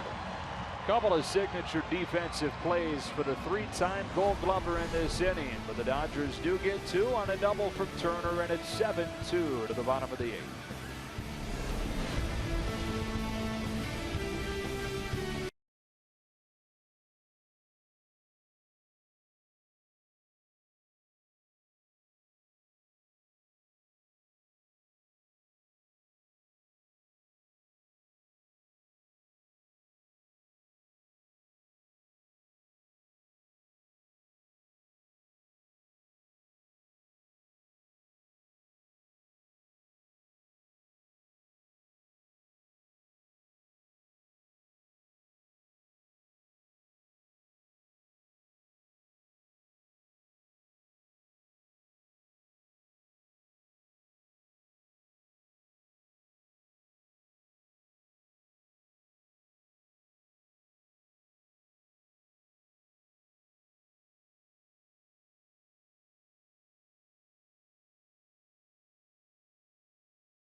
Josh Reddick comes out, and Lewis Coleman comes in. He is the sixth Dodger pitcher of the game, from McCarthy to Avilan to Howell to Chavez to Blanton. And now appearance number 50 for Lewis Coleman. A 5-game homestand with an off day. Lewis was in 4 there, and here we are starting off the road trip. He's in this one again, so his workload has really been high during this short period of time. Hopefully he has a quick inning on a low pitch count right here, because that bullpen is starting to get taxed here, and we're going to be 2 more games here in Colorado. Ball one on Carlos Gonzalez. His 50th appearance for Coleman is a new career high. In fact, 49th was a new career high. As a rookie in 2011, he appeared in 48 games in Kansas City. 1-1. So Brock Stewart goes tomorrow for the Dodgers, giving Kenta Maeda the extra day of rest. Tyler Anderson, young left-hander, countering for the Rockies. And it'll be Kenta Maeda and Tyler Chatwood in the finale on Thursday. 2-1.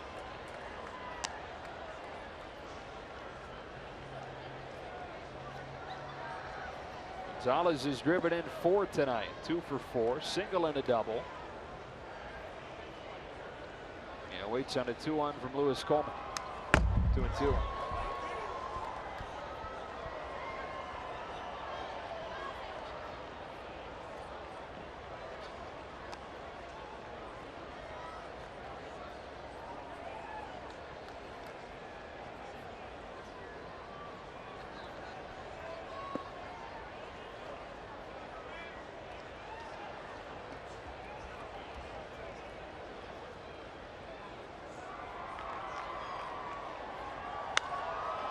dug it out of there and right-footed down the right field line. Carlos Gonzalez is dialed in. Another double to start this 8th. The Dodgers have the shift on them. They have the third baseman, Justin Turner, playing in shallow right field, and he still manages to hit it in between them all. In the hole, finds the hole in the shift because he hit that ball so hard.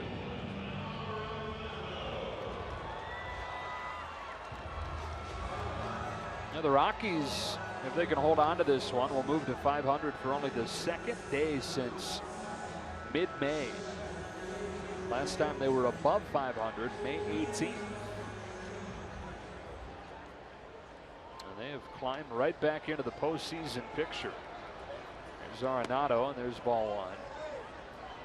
This would make them 13-5 since the All-Star break. As we've mentioned several times tonight, that's the best record in baseball during that stretch.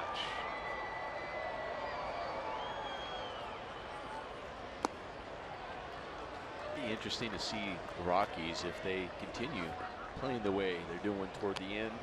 You know, going on the rest of this month, you know, we see, even though the trade deadline is over, we still see a lot of moves after the trade deadline. You know, after players clear waivers and you see the trades. I wonder if they continue playing this way, if they might be looking to possibly make one of those moves, because they didn't do anything during the trade deadline.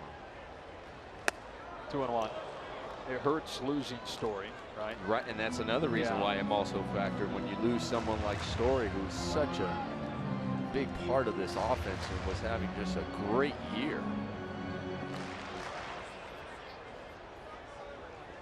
The big Adrian Gonzalez deal, the 9-player deal, that happened August 25th of 2012. Players just have to pass through waivers before they can be dealt. So a lot of times you see big contracts move after the trade deadline because teams are less likely to want to step in and claim those contracts. Homer with a 3-1, and that's a strike. 3-2 on Arenado. Rockies have lost at least 88 games and have been at least 18 games out of first, 5 consecutive years.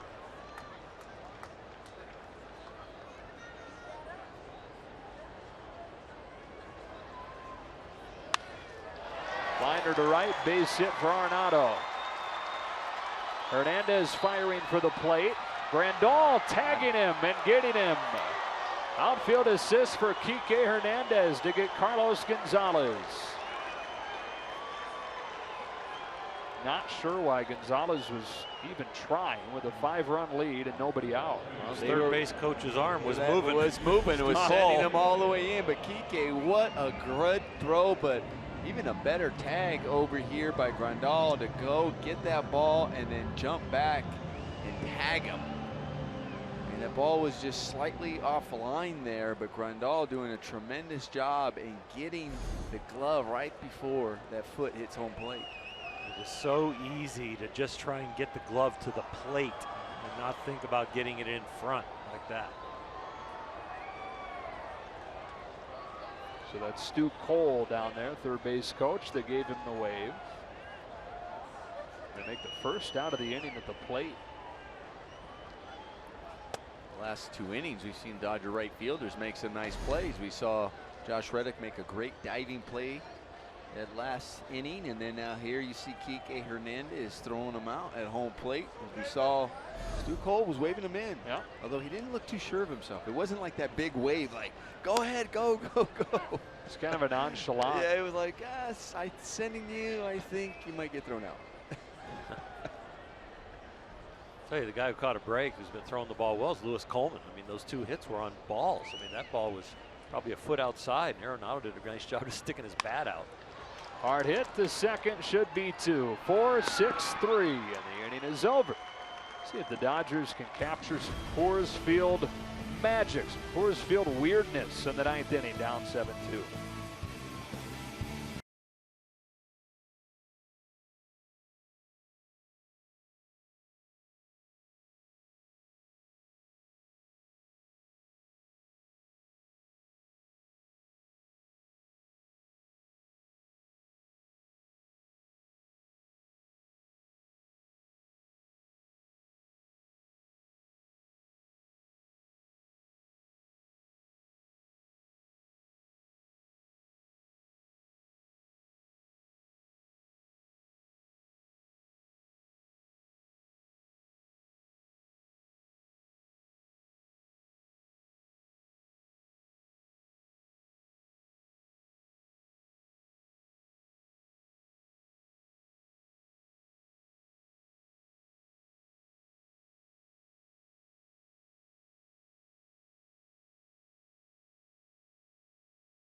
Harrison Jr. and Ned Coletti will be in studio. Plus, I'll have interviews and reactions from the clubhouse coming up after the game on Access Sportsnet Dodgers, brought to you by your Southern California Nissan dealers. Jerry Hairston is really tame today. I don't know about this. Usually he has some crazy antics in there, guys.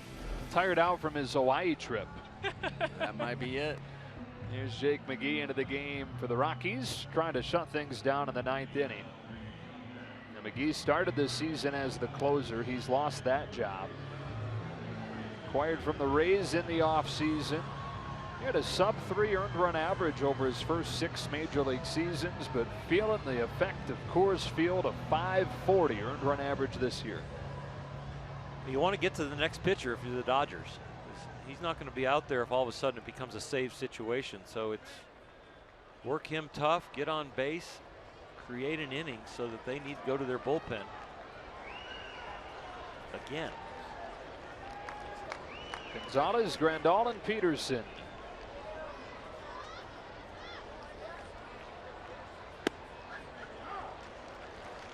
Adrian's 0 for 2 in this one.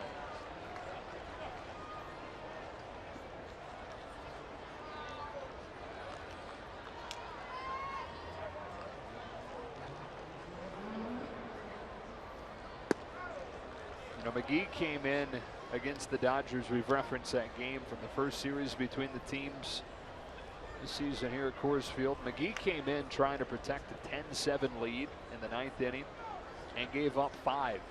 Dodgers won that game 12-10. He falls behind Gonzalez 2-1.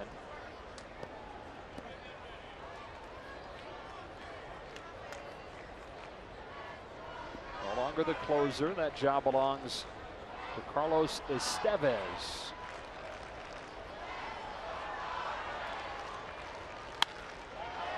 Hit hard, but positioned well at second. LeMahieu throws him out.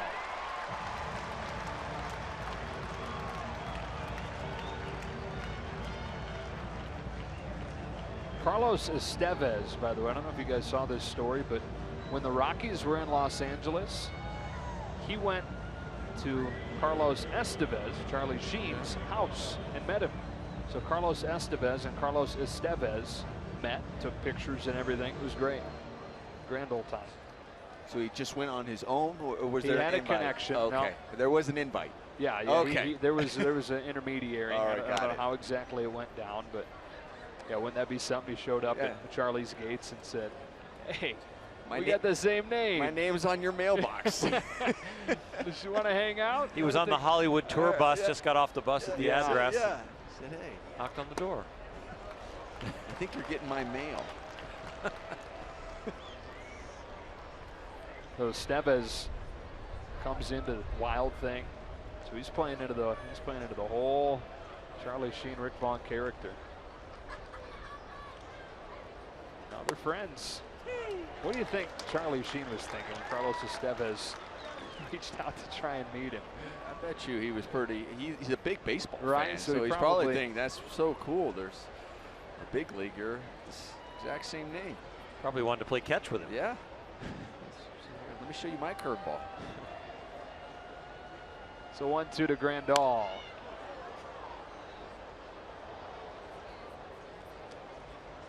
Same place, same time tomorrow night. Brock Stewart, his second major league start.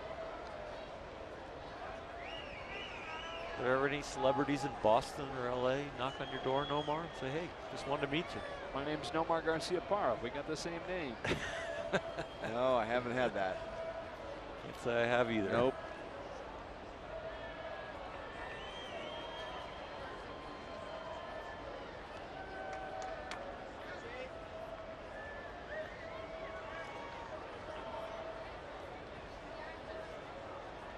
Sylvester Stallone and Arnold Schwarzenegger were at the Dodger Gala the other night. That ball's hammered to left center field by Grandal, and it is gone. He continues off his red-hot July with his 16th home run of the season and his 9th since the beginning of July.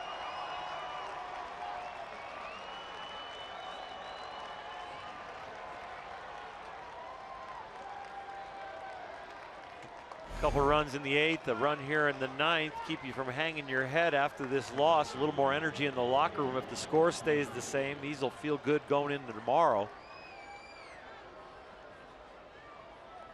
He did a good job keeping his head down on the ball, following, getting the barrel out in front, driving it to left center. He knew it right when it was off the bat. Not only did he know it, so did the catcher. He just kind of put his head down and goes, he got that one.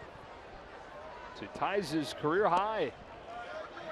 And that is only his second as a right-handed hitter.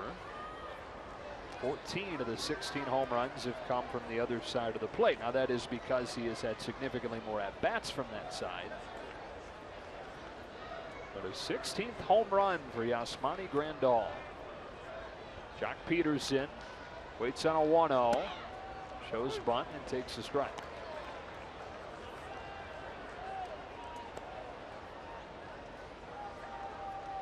Nolan Arenado might be the only third baseman in baseball that can shift and still cover the bunt.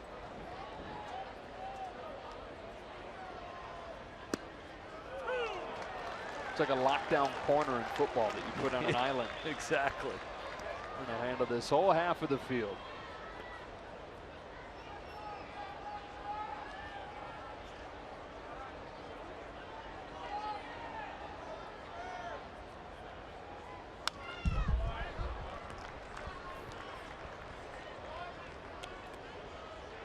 Cut down on a swing, shortened up. Let the ball get deep, so he's making sure it was a strike and trying to pop it over here to left field like we see Adrian Gonzalez do sometimes against the shift.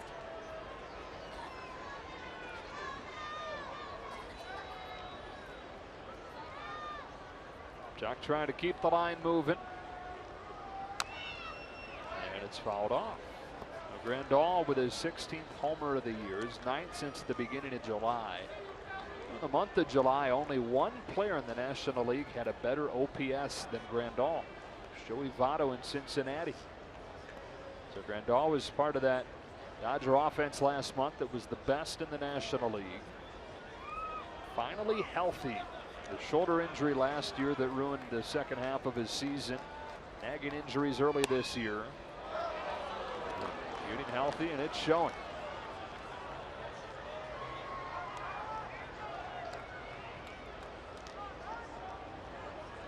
Two and two on Jock.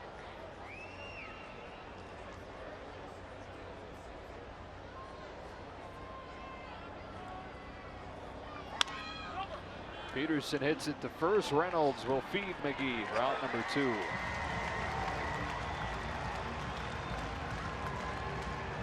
It's not the Dodgers' night.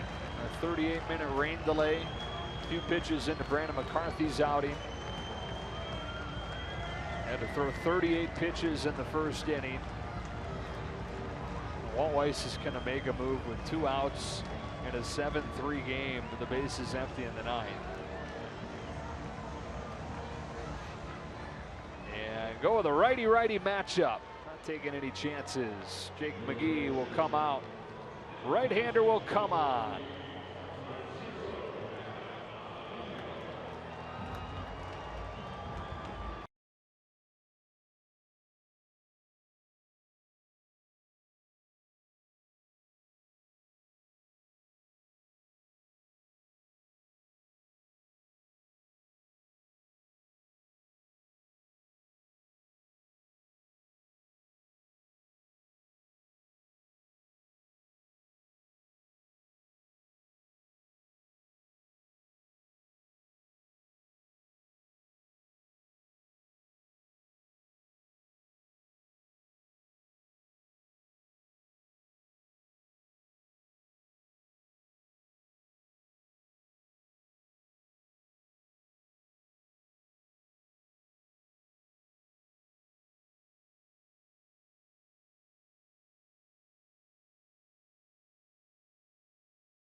in Major League history to wear number 0.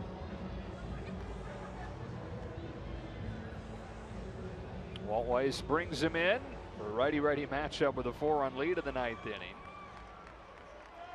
It could be the matchup. It also could be to protect McGee's pitch count at 16 with 11 strikes, trying to preserve him so he can come back to him tomorrow, keep him under 20. Howie Kendrick 1 for 3, scored the Dodgers' first run after doubling last inning. That takes ball 1.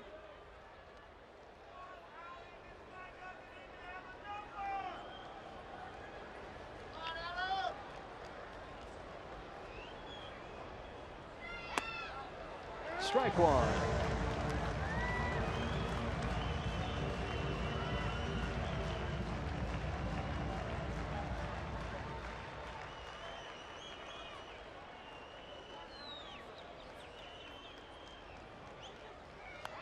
Oh, look out.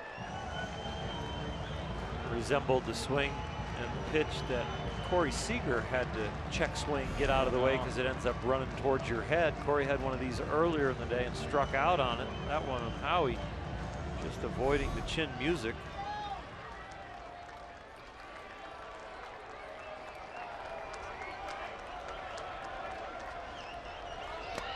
Ottavino gets Kendrick, and the Rockies take the series opener 7-3. So Colorado 13-5 since the All-Star break to lead the major leagues. They pull within 3.5 games of the second wild card spot, with the Marlins falling against Chicago earlier tonight. Time now for our Lexus Player of the Game, Jon Gray, with another fabulous start. 4 starts since the All-Star break, and he's held the opponent to 0 or 1 run in all 4 of them. Won 5 innings tonight and shut the Dodger offense down. More great starting pitching from this Rockies team. Tyler Anderson will try and continue it tomorrow against Brock Stewart. That does it from Denver. For Oral and Nomar and Kelly Tennant, I'm Joe Davis saying so long. Now we send it to Access Sportsnet Dodgers, brought to you by Nissan.